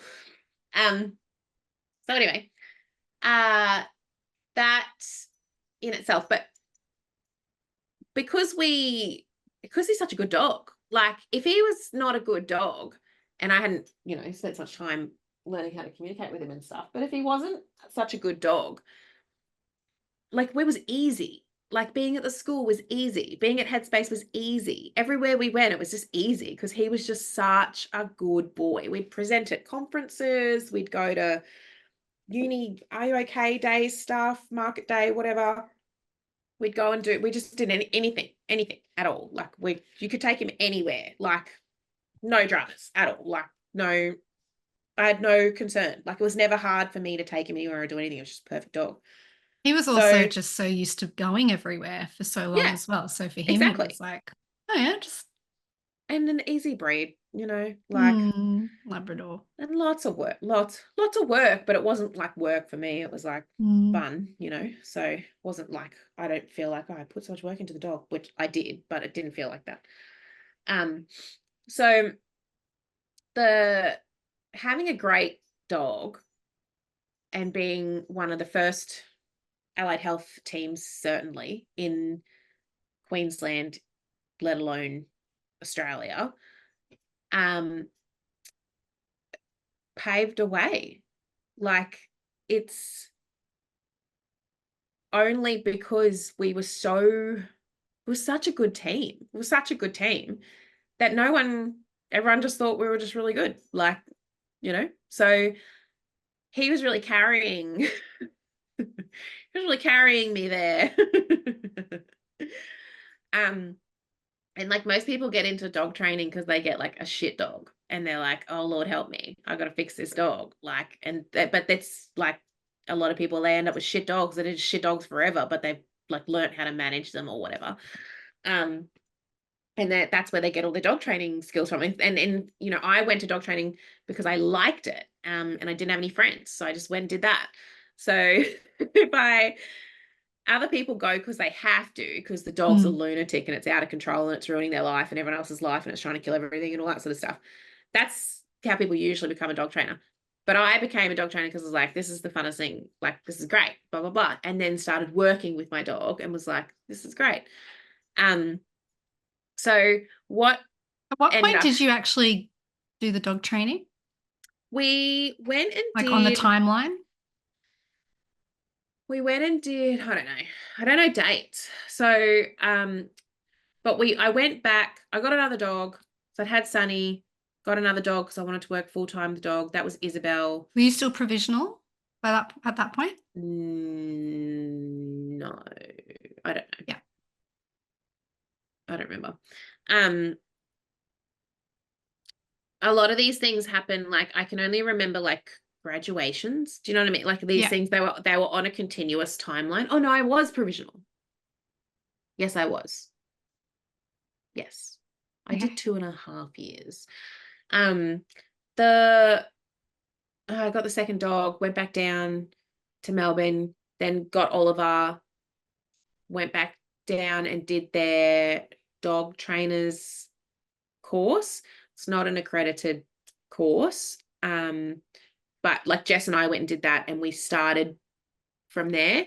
And then after I might have been a year or I can't remember, but I went and then was like, oh, we really need to do an accredited course, which was the right call, definitely. And also majorly like changed my skill set as well. Mm. And that was So, coming from just the perspective of like feeling like you need to learn more about behavior and and managing and handling and dogs. having a business and So being that able you'd to, already thought about the business. we'd already started Yeah. Therapy Dogs Australia. I think it was in 2015 or 2016. Right. Gotcha. Jess and I started Therapy Dogs Australia together. Um, and then I did my dog training certificate, NDTF, after that. Because I felt like the dog training industry is not regulated, but it felt like now we've got a dog training business. It sort of feels Yeah, it like was we the need right thing to more do. than just this place that we went to and they're like, you spend 2 weeks with them and they go, here you go, here's Yeah. a thing, and it's not accredited. So it was like, I think, from a best practice kind of point of view, I think it's important that one of us has a dog training accreditation. So I did the NDTF, just didn't. So anyway, the journey of starting, so I was, doing animal assisted practice, and other clinicians were wanting to get involved, right? Because it was awesome. Sonny was awesome. They could see the work. They could see, so I was at this private practice that I worked at. And we had she kept KPIs, the clinic director, which a lot of clinics do. Anyway, so I had these KPIs, and it was like it's like your retention rate or something. And every other clinic, I was provisional still, every other clinician's retention rate was like 2 point something, between 2 point something and 3 point something, maybe. Mine was 7 point something. And I worked across Cool. 2 different clinics. They actually had 2 locations. And so the data was for this clinic and then the data was for that clinic.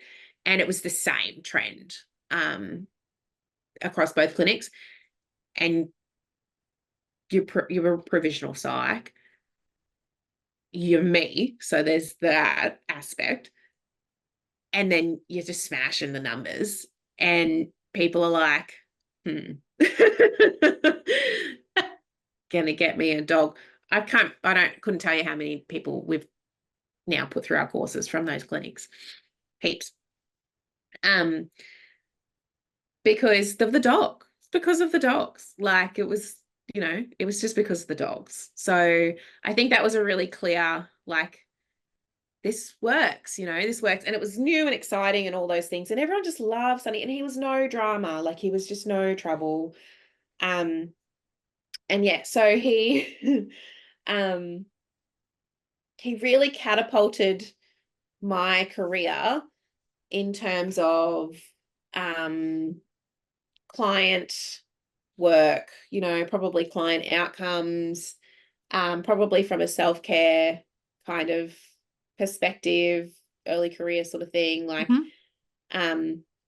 working with a therapy dog makes life easier. It makes clinical work easier. A good dog makes it easier. If Sonny had been a difficult dog, this would never have been my journey. Like it's because I see No, which is people, wild to think about. Like isn't it? pivotal. Wild to think about because I see people trying to work with difficult dogs. They're so restricted. They're so like the dog doesn't have to be perfect, but based on what the dog can do is what you can do. So if your dog can only handle XYZ, you got to stay within XYZ. We got to get another dog. But as we know, when you get another dog, your first dog has a big impact on that dog. So you're already behind the 8 ball on your second dog because your first dog's got whatever issues that makes it only capable of XYZ. If your first dog is capable of A to Z, like World's your oyster. the world is your oyster. I could do whatever I wanted, anything. And I had so much confidence in the dog, and he just made me look like a baller. Like, it just made me look so good. It just like, and dog trainers, if you're listening, will understand this. It's your demo dog. Like, you've got your demo dog. Cool story, show me your dog. If you've got a great dog, it makes people pay attention. Like, people go like, well, she's trained that dog. She trained that dog, you know? And then every dog you get from then on, he's training them. So you're already way ahead of the game because you've got the best dog training the next dog and the next dog. And then you just have this pack of dogs that are just legends. Like, they're all legends. So, like, you're just so far ahead in the game where, the trajectory of what we were doing would have been so different if I didn't have that caliber of dog to start the journey off. And he trained hundreds of people's dogs, hundreds, from right back when he was Uncle Sonny at playgroup, hundreds of people's dogs, heaps of, like, we board and train dogs, our staff dogs at Paw, Therapy Dogs Australia dogs, and our courses all used to be face to face. All our client dogs. He has trained hundreds of dogs, hundreds. That Amy that Chelsea's referring to in that email is Amy Big Subis. So she's the Amy that worked at the clinic for me for ages, and she's in one of our early podcasts talking about animal assisted interventions for children. I think it's called, is that the one, What Do Therapy Dogs Actually Do? I think that's I think it is that. I think one. that is that one. And it's one of the most listened to podcasts we have. Yeah, very popular. Really, really popular. Worked for me for, should be annoyed at me for this. I can't remember how many years. Anyway, long time. Always, like, since before she was provisionally registered, before she'd done her 5+1 or whatever she had to do, whatever it was. And then, 5+1, fourth year. No, before she'd done her 4th year. 4+2? You mean? No, you do it. You could do the one. 3 years. It's the honours year. Yeah, that's so right. Before she did her honours year, she was with me, and then she went all the way through Prov and General and all that sort of stuff. So she's known us for a very long time, really, really long time. And that's the thing. Like, these girls, like, they're witness to not only Sonny and the magic of Sonny, but also the empire that was built on the magic of that dog, because I'm just a normal person, sort of. So it doesn't sort of playing a bit of insight there. So if anyone had that on their bingo card, just letting you know. Mostly. So the way that this just snowballed for me over the last 11 years since he became a therapy dog is wild. And there have been very special people along the way. And Amy Biggs would be able to tell you I was very much within my journey. She was around when I was in the non-dating era. That's how long ago she's been around. And then she was witness to me re-entering that part of my life. Few practice runs. Stories, So, like, these girls, like, they've been, like, I was at uni with Chelsea, I was at puppy school with Carla. Like, these people have been around for this whole journey, or, massive, massive big parts of it. And they are so, so aware of this dog, like, this amazingly crucial ingredient to all of you having anything that you've got from us at all is because of this special ingredient that we had. It's the Sonny banana. So it's hard to really put, without giving like millions of examples, but it's hard to really put into words. But um, the confidence and freedom that it gave me to, so like even my MDTF assignments, you had these like practical assignments you had to do. And I had this like young border collie. So I was like, oh, cool. I've told the story before. I'll teach him the weave, the leg weave. You step out, you got to do it. It's the criteria is pretty hard. Like the dog's got to be pretty good to pass these assessments. Practice for ages with Oliver. So Oliver would have been at least 12 months. And so that means that Sonny would have been 6, about 6. So he was probably 6 or 7 because Oliver was probably 1 or 2. And in taking off, border collies are really sensitive. In taking off on my weave, I'd spent ages on this. In taking off on my weave, took a big step, kicked the dog accidentally. Now, by kicked the dog, I mean shoved the dog with the like calf of my leg, which he has forever been offended by the rest of his life. Would not hold position and sit beside me while I took off the first step, and they had to do that. They had to hold that position. As soon as I moved my leg, he'd scoot out to the side. It's traumatized for the rest of his life. So, and I was like, oh man, like I've spent ages on this skill, like I'd purposely chosen like the easiest skills because I just wanted to get the certificate. And I was like, I can't believe this, like blah blah blah. I was like, right, I'm just gonna have to bring Old Faithful in. I taught it to Sonny in like weeks, like so quick. He just did it. And I was like, good on you, Sonny. Here I was thinking I was going to use this like border collie for these like tricks because it's like this big, like border collie thing to do. And it is, but Old Faithful was there and he did my other task as well, which was the light switching on and off because he could hit it hard enough, like Oliver was, you had to hit this light pretty hard to get it to turn on and off. It's one of the assessments. And he just smash it like, it's on, Mom. And I'd be like, good boy. And he's like, ah. Whereas Oliver would be like, it's oh, and like these cute little border collie taps and just wouldn't get it on, It was doing the right thing, but the logistics of the light. Yeah. Yeah. Anyway, so yeah, Sonny got me through my NDTF certificate. Good on him. And he is just so faithful, reliable, social, friendly, all these things. And passed it all on to my next lot of dogs. So not only have I had one great therapy dog, I've had multiple excellent therapy dogs, which further cements for you, like I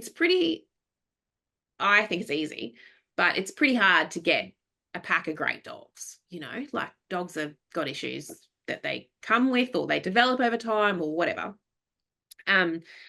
But it's been easy for me. It's been easy. Like, and maybe I've put more work into them than what I acknowledge. And maybe I'm just really like quite good at it now because I've raised so many dogs. But I think a big part of it is that Sonny he's just been our pack leader. Yeah. Like he's just been our modeling. Yeah. Yeah. And I purposely pair young dogs up with him, and even Kiki. Like even I was looking at photos of him obviously all week, and like there's all these beautiful photos of him with Kiki. Just tolerating her shit, like like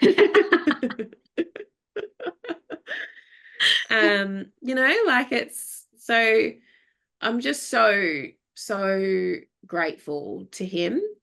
And I'm very, very aware of how lucky I am that first dog that I tried to adopt tried to kill my cat, and then I ended up, I fell in love with these Labradors from watching Customs, and found this dog in the trading post and took that chance. And then everything that's happened along the way has just like sliding door moments that just fell into place.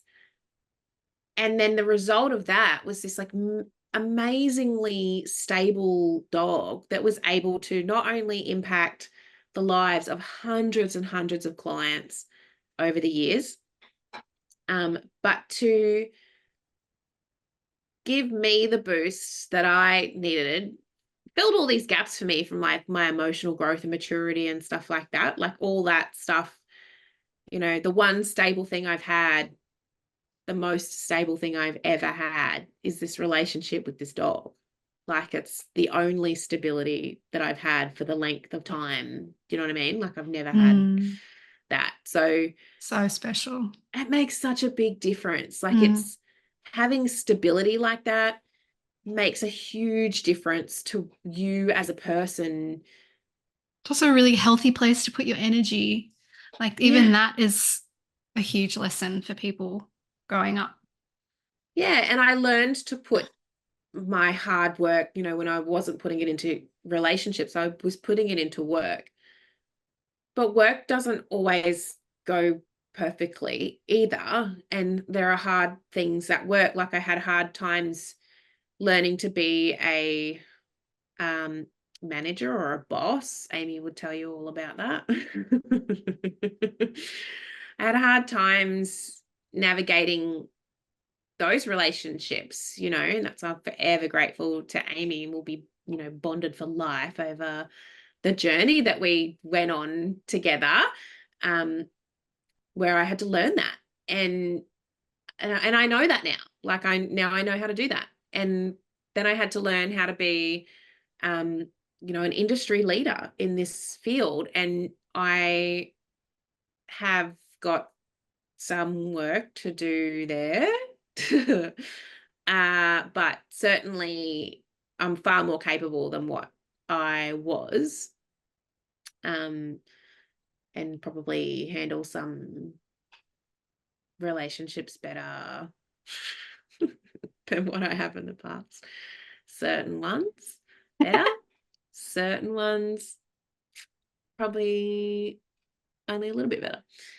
So, and those would be the ones of the people that constantly say things that I think are very silly. So, and that upset other people. And so those are the ones that I'm still working on. But Sonny's dead now, so there's no more personal growth, guys. Too bad. That's it. You're very, very silly. I'm going to keep telling you that. Time's up. All right? This is it. This is me it. now. This Final is me. model. Okay? No more upgrades. Kiki's doing a pretty good job of unraveling all the work Sonny's done. So it's goddamn staffy. Lord help me. Why do people get other breeds of dogs? It's outrageous. Well, No. So the I don't know what I'm talking about, but the when did the Paw journey. happen too? Because was Therapy Dogs Australia first and then No, Paw? So Paw Paul came was first. before that. But I started just like, it was just me on my own. Well, I was gonna buy a franchise of this other Oh, clinic. okay. And then and my work friend was also gonna. And then she was like, hey, do you know how to read contracts? And I was like, certainly not. No. And she was like, I think maybe have a good read. And it was just like a bum deal. But I'd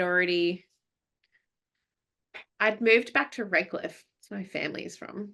I was born there. So I'd moved back, and I wanted to, I've got a crazy, I was working, I wanted to start my own sort of little thing close to home, because I was driving to Loganholme and Capalaba, and I had multiple dogs that I was working with.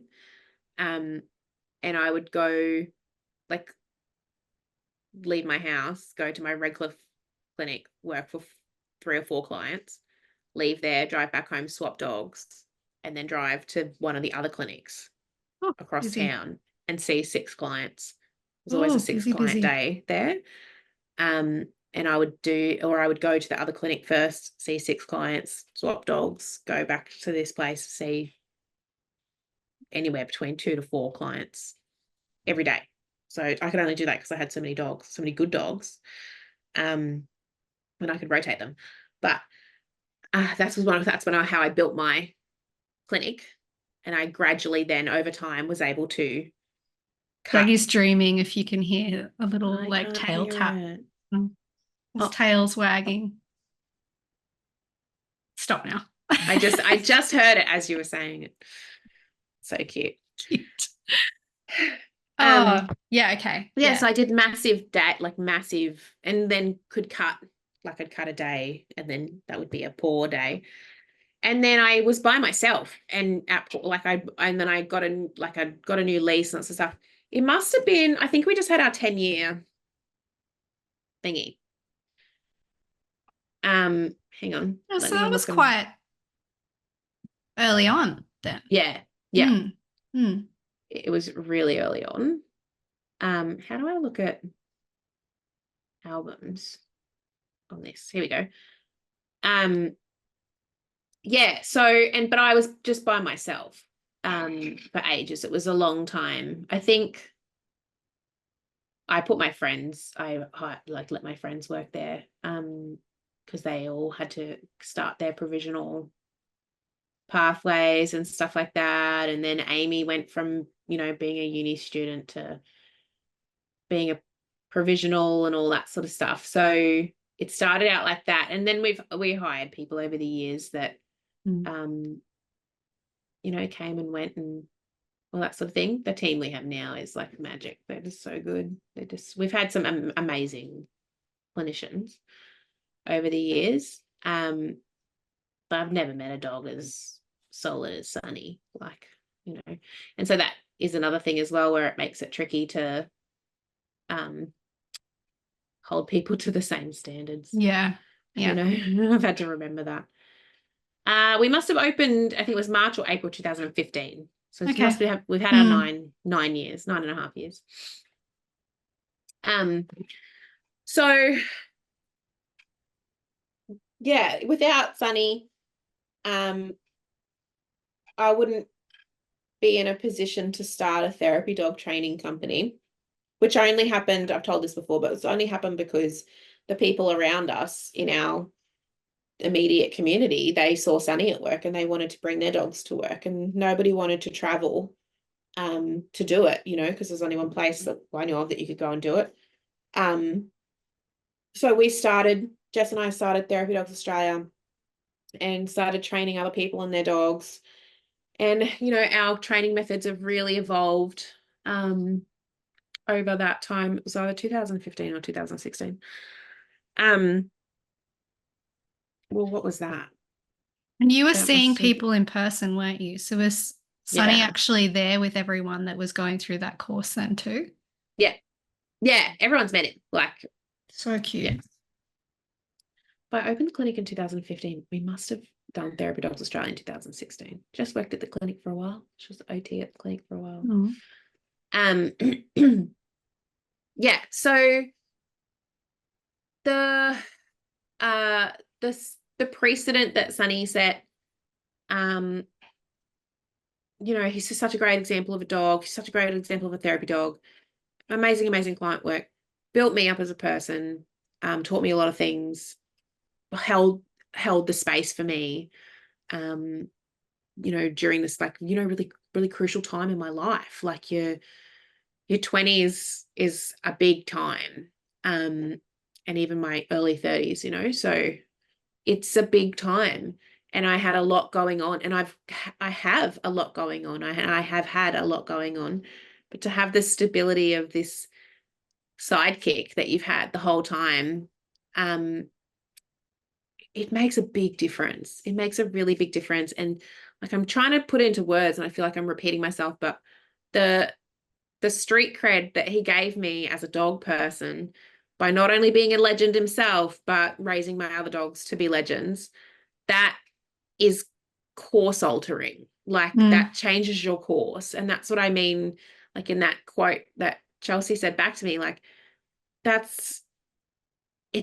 you can go, like I said, all these sliding door moments, you can go through all these different steps along the way where without Sunny or Sunny's influence, we just wouldn't have ended up here.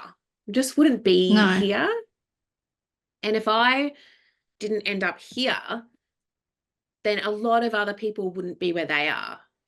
So there's this massive flow on effect of, like Charles said, like it's the kids in our community have an animal assisted practice in their community. We've got 4 psychologists working and a speech therapist working with therapy dogs in our little Redcliffe community, little private practice. Like those kids have access to that, which is awesome. And we've had staff come through there in the years, and they've worked with their dogs and they've learnt things and, all that sort of stuff. They've gone out and done their own stuff. And to have, what Therapy Dogs Australia has done, you're just not in a position to start a company like this if you can't show people the dogs. If you don't have a pack of Sonnies, you're in really no position to be telling anybody what does and doesn't work. Exactly. If you don't have a pack of Sonnies, then you haven't been out and about with the dogs, because you can't, because there's only a certain type of dog you can take out and about, So you have to have had dogs that you can do this stuff with to get the experience, to be able to show other people and teach other people what to do and what not to do. So if I didn't have that, we wouldn't be here, because you just be called out. Like, first of all, you wouldn't know, you just don't know what you're doing. Like, and maybe you can try and figure it out along the way. I don't know. But I think over time, like, it's not a good feeling to not know what you're doing. Like, it's like a bad feeling. That sucks. So I think over time, like, you'd just be like, I just don't want to do this anymore. No, like exactly. it's hard. Like, it's hard when you do know what you're doing, let alone, because no one can know everything, like there's plenty of times where I'm like, who else has an opinion on what I should do here? Like, that's actually very often that I'm like, who else has something to say about what happens next here? So yeah, but I have so much confidence, because, and like, not that I don't have too much confidence. I'm certainly have got times when I'm like, um, but the only reason I've got enough confidence to have started Therapy Dogs Australia and then continued it when Jess had to leave, then without that, we wouldn't be here. Like, it would just be so hard, but to have all these amazing dogs, where I genuinely, and even like, we're balanced dog trainers. Sonny was trained with balanced methods. So I've trained a pack of dogs, and they're the happiest dogs. Like, they're so happy. They're such happy, happy dogs. I do actually have the dogs here that when people have something to say about that, I can say, cool, come see the dogs. Yeah. Drop into the clinic anytime. Come meet them. Come and meet the dogs. Come and see them. Come to my house. Come and see the dogs. Come and meet them anytime. Obviously, nobody does that. Not sure why nobody does that, but nobody does that. But I can say that because I don't have a house full of reactive dogs that, are anxious or whatever. Do you know what I mean? Like, I don't have that. I've got a house full of amazing dogs. Like, just Kiki lives in the yard, so it doesn't count. No, she's a pretty good dog. I got a cute picture of her this morning out with their goats. Cheeky adolescent, 55 kilos. Such an adolescent. She's such an adolescent. Just beautiful though. Yeah. So thank you, Sonny. Very, very tough to say goodbye. I don't. It's Thursday now, so we're, I think, 72 hours in. I don't feel like a piece of me is missing.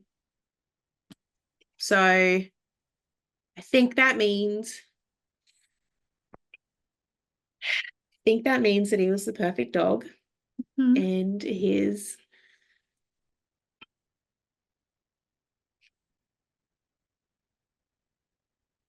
I think his work was done.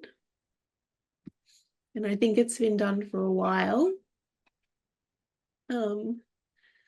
And I'm so grateful. Like, I just can't. This is why I get like all emotional. Like, obviously, I'm gonna miss him, and I loved him more than anything in the world. Like, but I just have this overwhelming feeling of gratitude and pride. I'm just so proud of him. Mm. He's just Mm. such a good boy.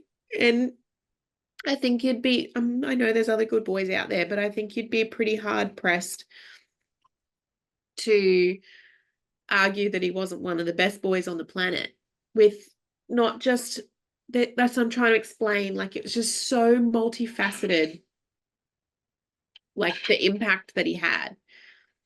It was just so multifaceted. Like, there's just so many things that he influenced the journey along the way. Yeah. And I'm just so grateful. So great. Like, I can't even, like, I need to think of like 2 lines to put on his little plaque for when his ashes come back. And I can't, Oh because gosh. Yeah. How he, do you choose that?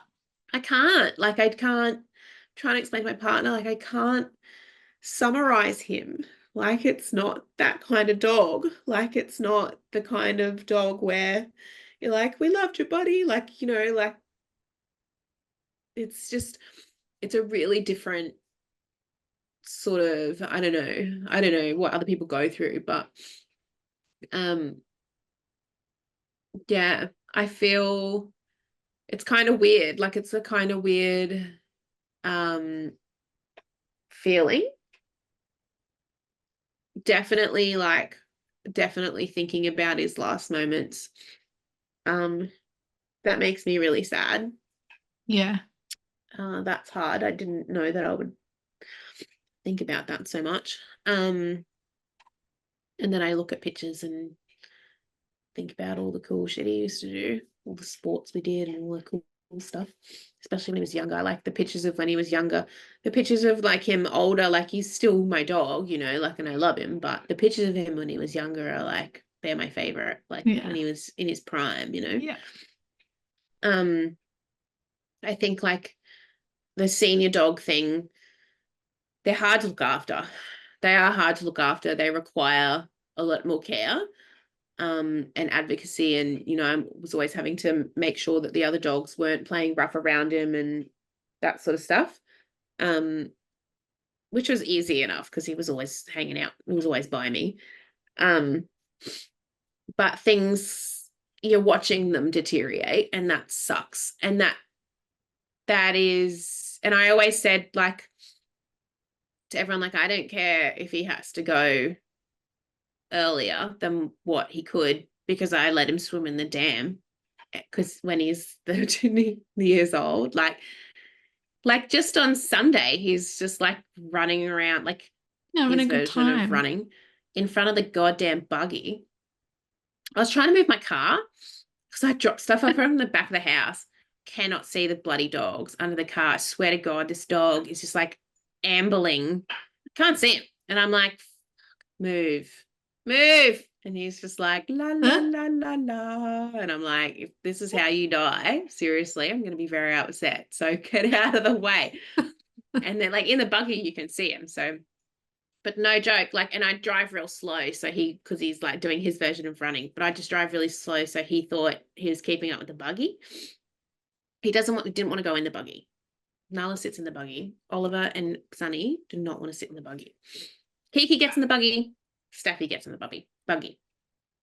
Oliver doesn't want a bar of it. Sonny never want a bar of it.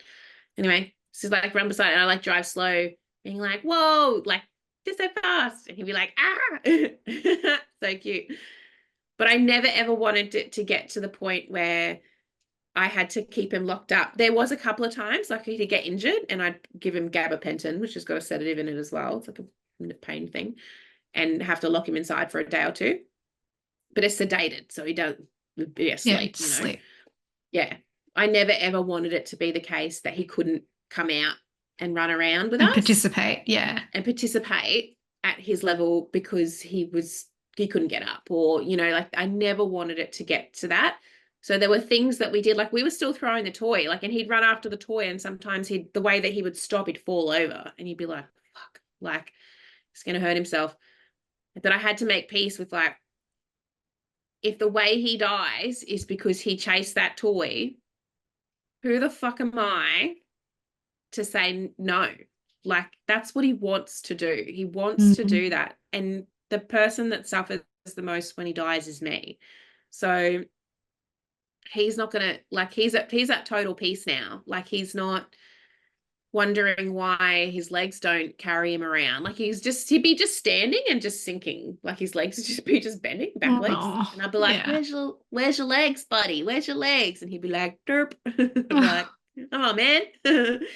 So that was happening, like, for a few months, I think, since that. Remember that thing that happened? It was like in April, and I had taken him to Yeah. the vet, and they thought they were going to put him down. And I was like, oh my God. And then they didn't. Yeah, the And he was scare. fine the next day. It was like that, but not as bad. But same thing. The vet, when she came to put him down, she was like, this looks like a nerve damage thing. Like, it's like a nerve damage. He had like a lump in his abdomen and something. I don't know what had happened, but anyway. Yeah, I didn't want it to be that I extended his life by not, by slowing him down.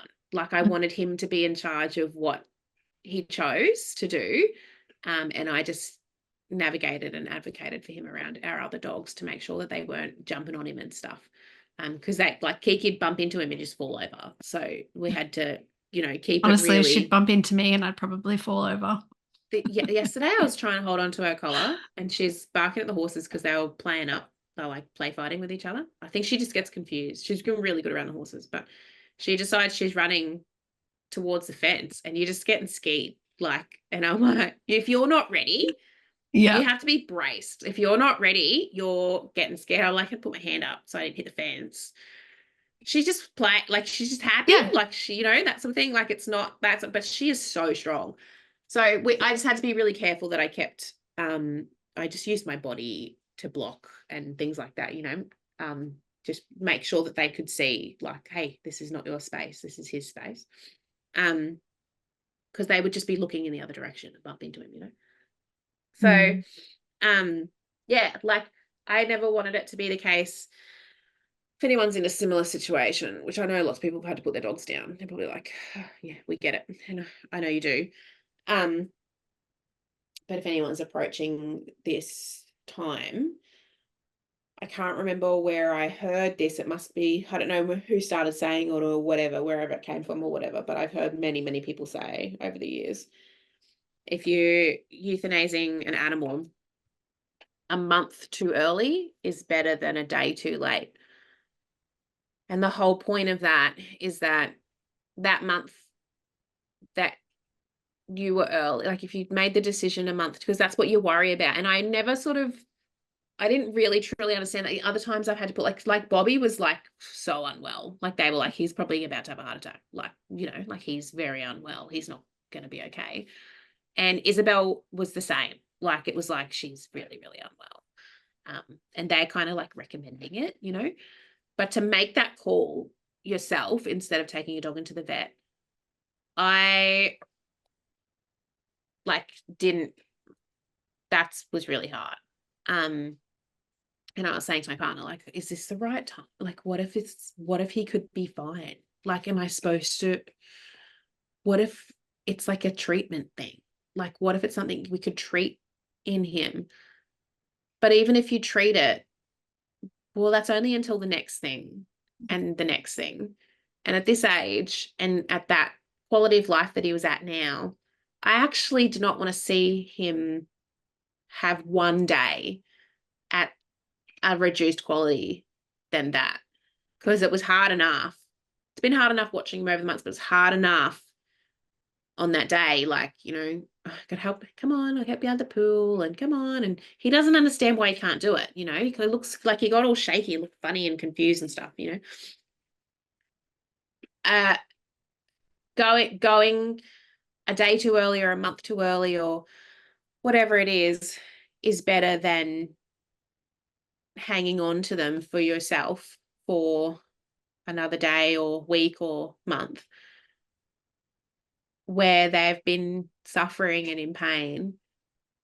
And also trying, like, you're so upset, like, you want to be strong for them, but you're so upset. Like, and so he's in pain and probably scared and upset, and then I'm upset, Mm. so I hate that. Like I just want to be able to be like, you're okay. Like, it's gonna be all right. It's gonna be all right. But when like it's not gonna be all right, that's pretty hard. Like I tried, but I was obviously crying. So he's probably like, this is conflicting information, but they're obviously just reading your vibes anyway.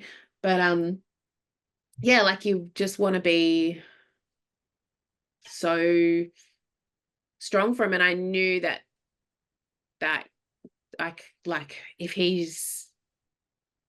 we spend a couple of days trying to fix this, his last couple of days are going to be very emotionally and physically painful for him. And I just didn't want that. I didn't want that for him. But Um, you were, the way I look at it though, is that you were strong for him in the sense of making that call.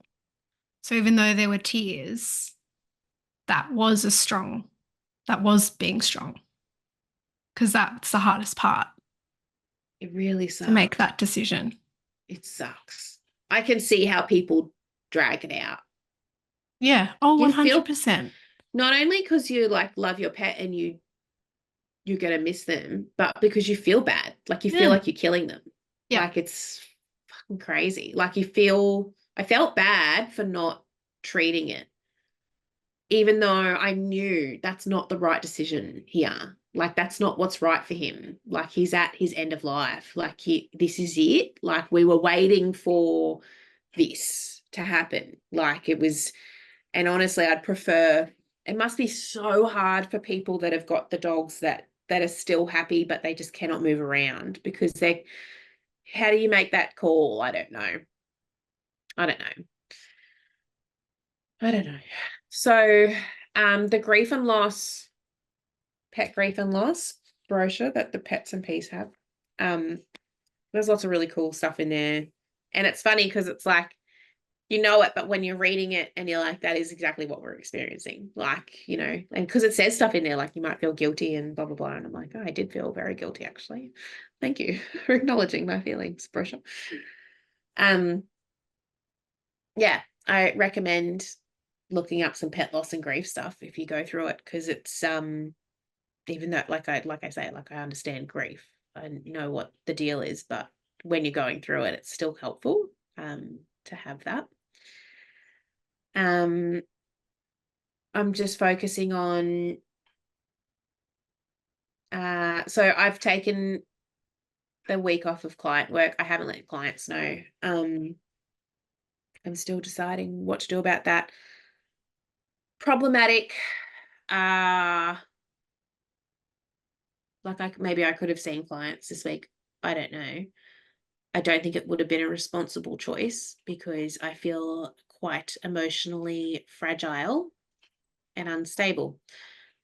Now, as everybody knows, I'm a psychologist. So my job is to carry other people's emotional fragility and things.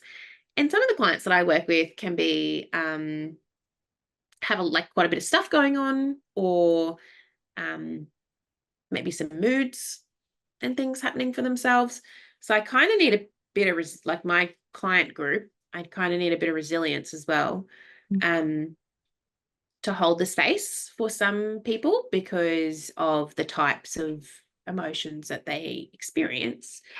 Sometimes I've got to be a bit resilient as well. And I don't think I have that at the moment. Good to recognize. Yeah, well, I don't know Rather than putting until, on a brave face and then having a situation where you're in a client session and you're like, oh, I'm really not okay, yes. would be worse. Yes. And so that's the thing, is that you don't know until something happens and you go, It could say just be something, where's Sunny or how's Sunny. and it will Or be. And there's yeah. pictures of Sonny all over my fucking walls. Like, so, and the kids that are at the clinic, they know him. So sometimes they do ask how Sonny is. So I'm not going to go and take all the bloody pictures down. That's a dead giveaway. But also I see clients at home. So they're immediately going to be like, where's Sonny? And I'm going to be like, he's dead. Like, say something like that that's like not appropriate. So um, I have to be through my own grief enough to carry someone else's. I'm thinking about chickening out of that a little bit. I don't know if it's chickening out is the right word, but I'm thinking about doing an email to our current I was going clients. to say that's what I would do. Mm. Benefits of that include I can attach a couple of photos and allow parents to communicate that to their kids in a way that works for them. But also leave open the opportunity, like just let the parents know, like if you would prefer for me to discuss it with them, then I will at their next appointment. Just let me know.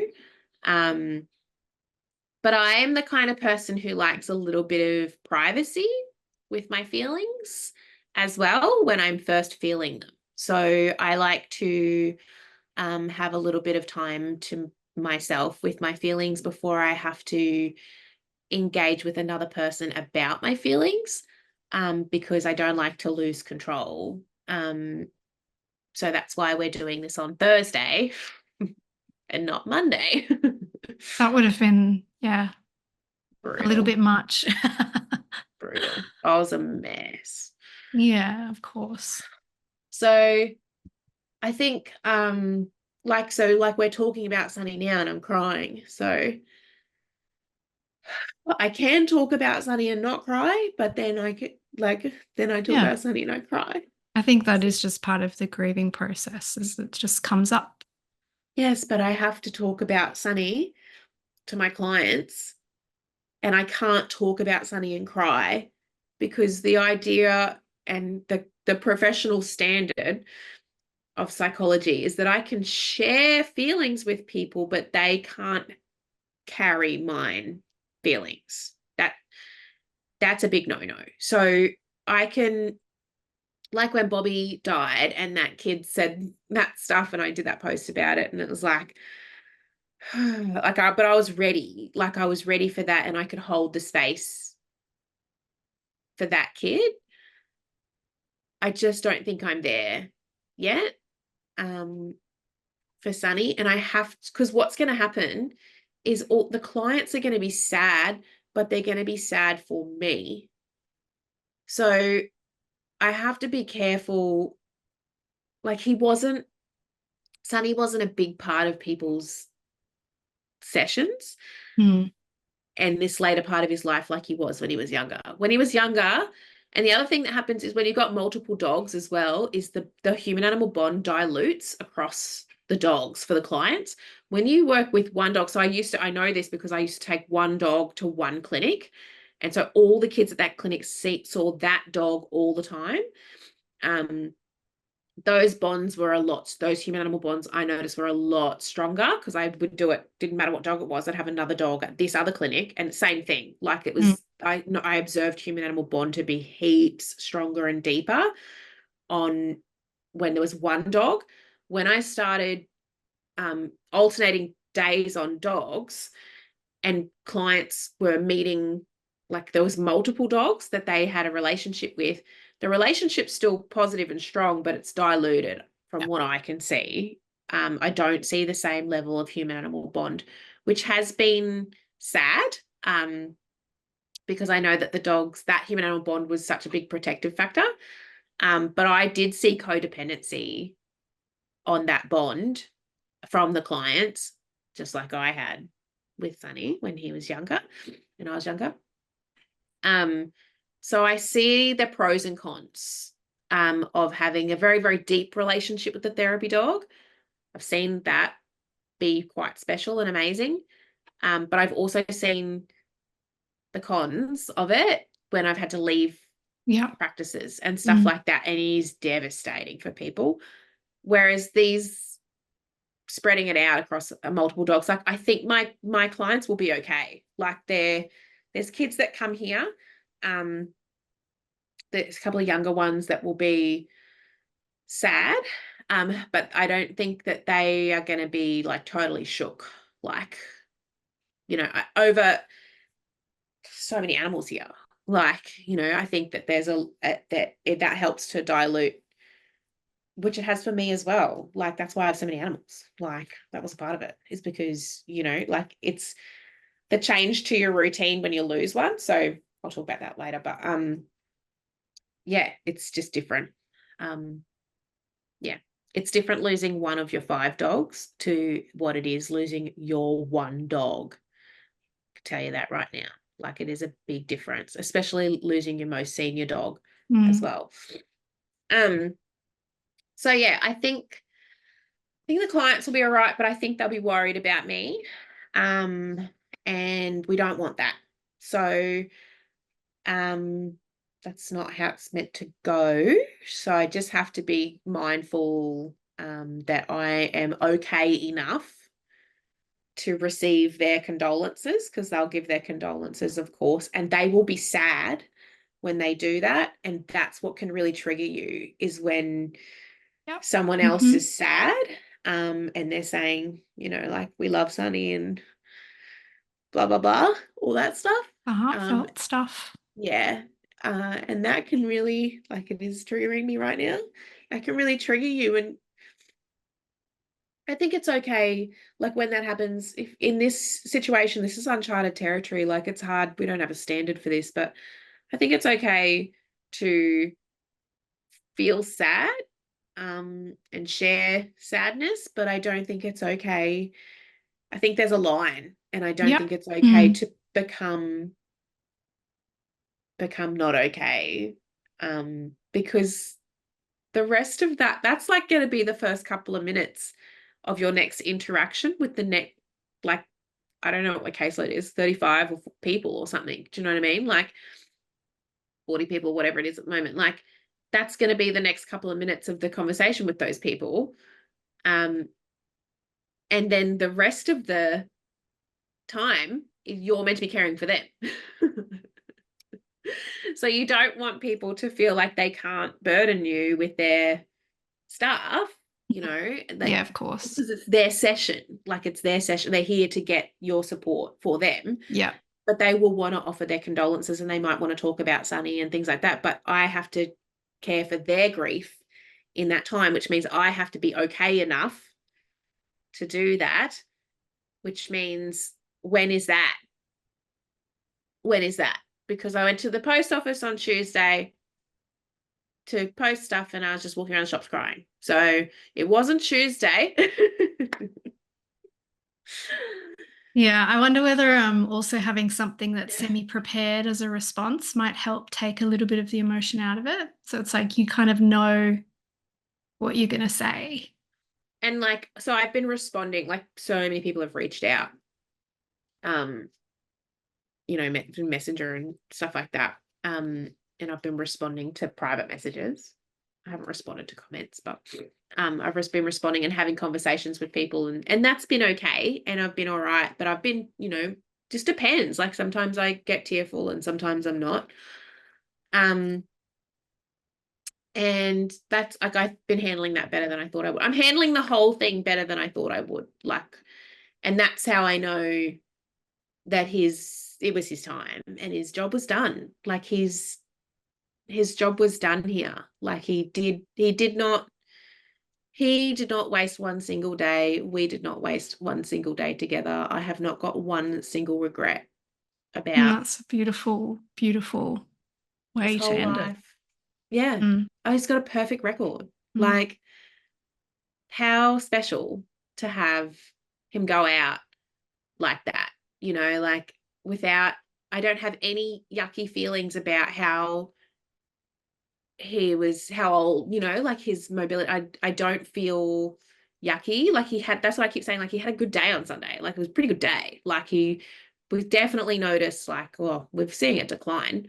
But he was happy, had a good day. So to be able to finish out like that, pretty fucking cool, and for me to go, like, I think I'm going to be okay, buddy. Like, I think I'm going to be all right. Like, I'm super, super sad. And I'm so, so grateful for everything. I would have nothing without that fucking dog. I would have nothing. I would be nothing. I'm pretty confident in saying that. Like, he was just the turning point. So I owe like everything to that dog. So I know people love their dogs, and I love my dogs, but no dog I think will ever give me as much as that dog Mm. has given me. Like, none of these other freeloaders have put in half as much Mm. work as that dog. Like, even just the emotional instability that dog put up with when he was younger. Yeah. um yeah, so that's what I mean. I'm trying to explain. Like, it's like he is a super, super special guy, and I'm so, so, so grateful. I think his work here was done, and I think um I don't know if I'm gonna miss him in terms of yearn for him. He hasn't left any gaps. And I think that's when you miss something, is when there is a gap that's been left and you notice this big gap and you yearn for that to be filled. But I think Sonny filled all the gaps. Mm. I think Mm. he did that That's already. what his job was. That's what his main mission was. And I think I think he did it, because I don't wish for him to still be here.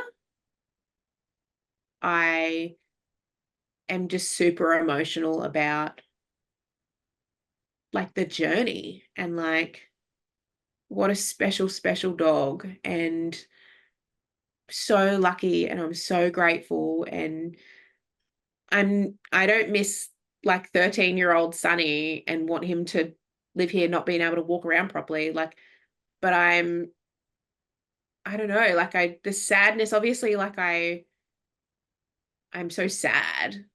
I'm so sad. But it's like it's hard to describe, and it's like a funny, different type of sad to like missing him. Is that kind of making sense? Hmm. Yeah. It's, yeah. His like, I don't know. I think like it's remembering him and all the amazing Like things. gratitude and love and all those Yeah. other things in there too. And like disbelief. Like, I just cannot believe what a perfect dog. Like, and what an amazing life and situation that we had. And that's so cool. And what a legend. And I wish that he could be in his prime forever, like, I would not wish old age on him forever. No way, like, Mm. anyone's got a senior dog at Of home would know what I'm course. talking about. Yeah. Like, Yeah. so yeah, I think, I don't know what I'm going to do. It's Thursday now. Maybe we'll do a follow-up I haven't made episode a and we can decision. talk about how you Yeah. kind of, yeah, take the next step. Yeah. I It's a tricky one, because uh I've kind of got to make a decision about Mm. letting people know before, like, I need to make a decision about next week. I don't know what I'm going to do about next week. I don't know if I'm Mm. ready to go back to work, because of the nature of stuff. Anyone's like, you can't just take 2 weeks off work if your dog dies. um and a normal job, and also, when I say off work, I mean client facing work, so I'm still obviously able to do emails and stuff at a much reduced capacity, but I can still do that. But I'm just trying to help people understand the nature of being a psychologist to people, and other people in similar fields will understand. It's really important that people feel like they don't have to look after me. That's a big no-no. So I have to be fully looked after, and then be able to look after them in their grief. So I have to get the timing kind of right on if I send out an email. Like if I was to send out an email today and then I get to Monday and go, I can't do it. Like I can't go back to work. I'm fucking crying all the time because I don't know how long it's going to take for me to fully process everything. And then we send out an email to everyone going, Sam's on leave again this week. They're all going to be really worried about me, because they will have already known that the dog, that's why I'm not there, is because the dog died. This week they don't know that. So I don't want to send out an email Yeah. And then and then decide. and then get to next week and go, I'm not ready. And then have to have everyone go, oh, like Sam must be really suffering because that must be why she wasn't here last week. And that must be why she's not here this week. She must be really suffering. When it's not really the case that I'm okay. But I can't predict what's going to trigger me. And because he was a therapy dog that they all knew, everyone knows him, everyone's met him, they all know him, it's going to come up. Yeah. Yeah, exactly. It's not like they're a personal dog and no one, like you could almost choose when to tell people because You can. you could And that was the case wait. that like not even Yeah. all my clients know about Bobby. Like, you can scatter it. And certainly like in my in-clinic clients, I could get away with it until Christmas. Like, and that's the kind of thing I do like to try and not, I do like to stagger it like that. Because makes it easier for the person if they find out that like the cat died a few months ago. Then they go like, oh, like it's different to the cat died yesterday. Like it's different. Yeah. Um, It is. yeah. Mm. So I could probably get away with clinic stuff, but I can't get away with home stuff. Like it's the farm appointment stuff because the dog's not here. So yeah, I've just got to Unless you stagger going back to work and you just do the clinic next week and see how you go and yeah, put home off for another week. very possible. Very, very possible. But that's a decision that I've just got to make what I think is best and right for me and that sort of thing. I don't obviously different people would be in different scenarios if they have, depending on their client group, like it would impact your decision quite a bit. But this time of year and with the client group that I've got, I don't have crisis stuff or really high needs stuff. So yeah, I've got a little bit more flexibility with that. Yeah. So apologies if anyone sent me an email this week and I haven't replied yet. Yeah, my bad, but there's been a bit on. I'm just trying to, what I think as well, when you take time off of everything else, this like grief, it's not completely rolling me. Obviously, Monday and Tuesday were pretty tough days. Yesterday was better. But I think like reducing the other stresses in my life, I think it's allowing me like to not be completely rolled this entire time. But I just have to see because I'm also like sort of fatiguing. Yeah, naturally, very Yeah. understandably. And like just wanting to just like tap out, like just like just being like, okay, well, I've had enough of today and it's midday. So time to go and do something else now. And it's been raining all week, some positive and a negative, because it makes me stay inside and not feel Instead like of I doing stuff. have to get out and do stuff. But at the same time, probably wouldn't be that bad of an idea to, I don't know. It's hard to know, difficult territory. And I think, everyone grieves differently and it's different for Exactly. everyone. So some of this stuff might not be useful for anyone who's listening, who's ends up going through it. But yeah, just that's part of the process. Thanks for sharing Sonny's life with us, Sam. He Special dog. shared his life, his whole life. He was a very selfless dog, and I'm forever, forever grateful for every single aspect of that. So yeah, I would yeah, there's lots of really fun, cool stories and things like that, but I think the overall summary is that the legacy that is leaving behind on me and our clinic and Therapy Dogs Australia and everyone that's involved in every aspect of those things has a lot to thank Sonny for. And yeah, if you've got a really, really special dog like Sonny that's made such a big impact on your life, like just cherish them because they are pretty special. I know every dog impacts everyone's life, and every dog is special, or every bond is special, and all those sorts of things. Like I do totally get that and understand that because I have other dogs, like, but there's just something very special about special dogs. Even though, they're all special in their own way, but yeah, it's pretty cool. I feel very, very honored and lucky to have been chosen as his human and have so much time with him that he could accomplish his mission. Yeah, but if I could talk to him today, I think I'd really like to tell him that, like, he just did such a good job, and everyone's very proud of him. And we're all going to be forever grateful for everything that he did. And I hope that he knows that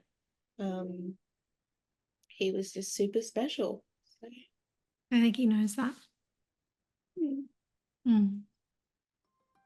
Yeah. Thanks, Sam. Thanks, Max. Thanks for listening to the podcast. If you're interested in studying with Therapy Dogs Australia or you have a few more questions before deciding, please get in touch with us by emailing courses@therapydog.com.au or visiting our website at www.therapydog.com.au for more information and FAQs.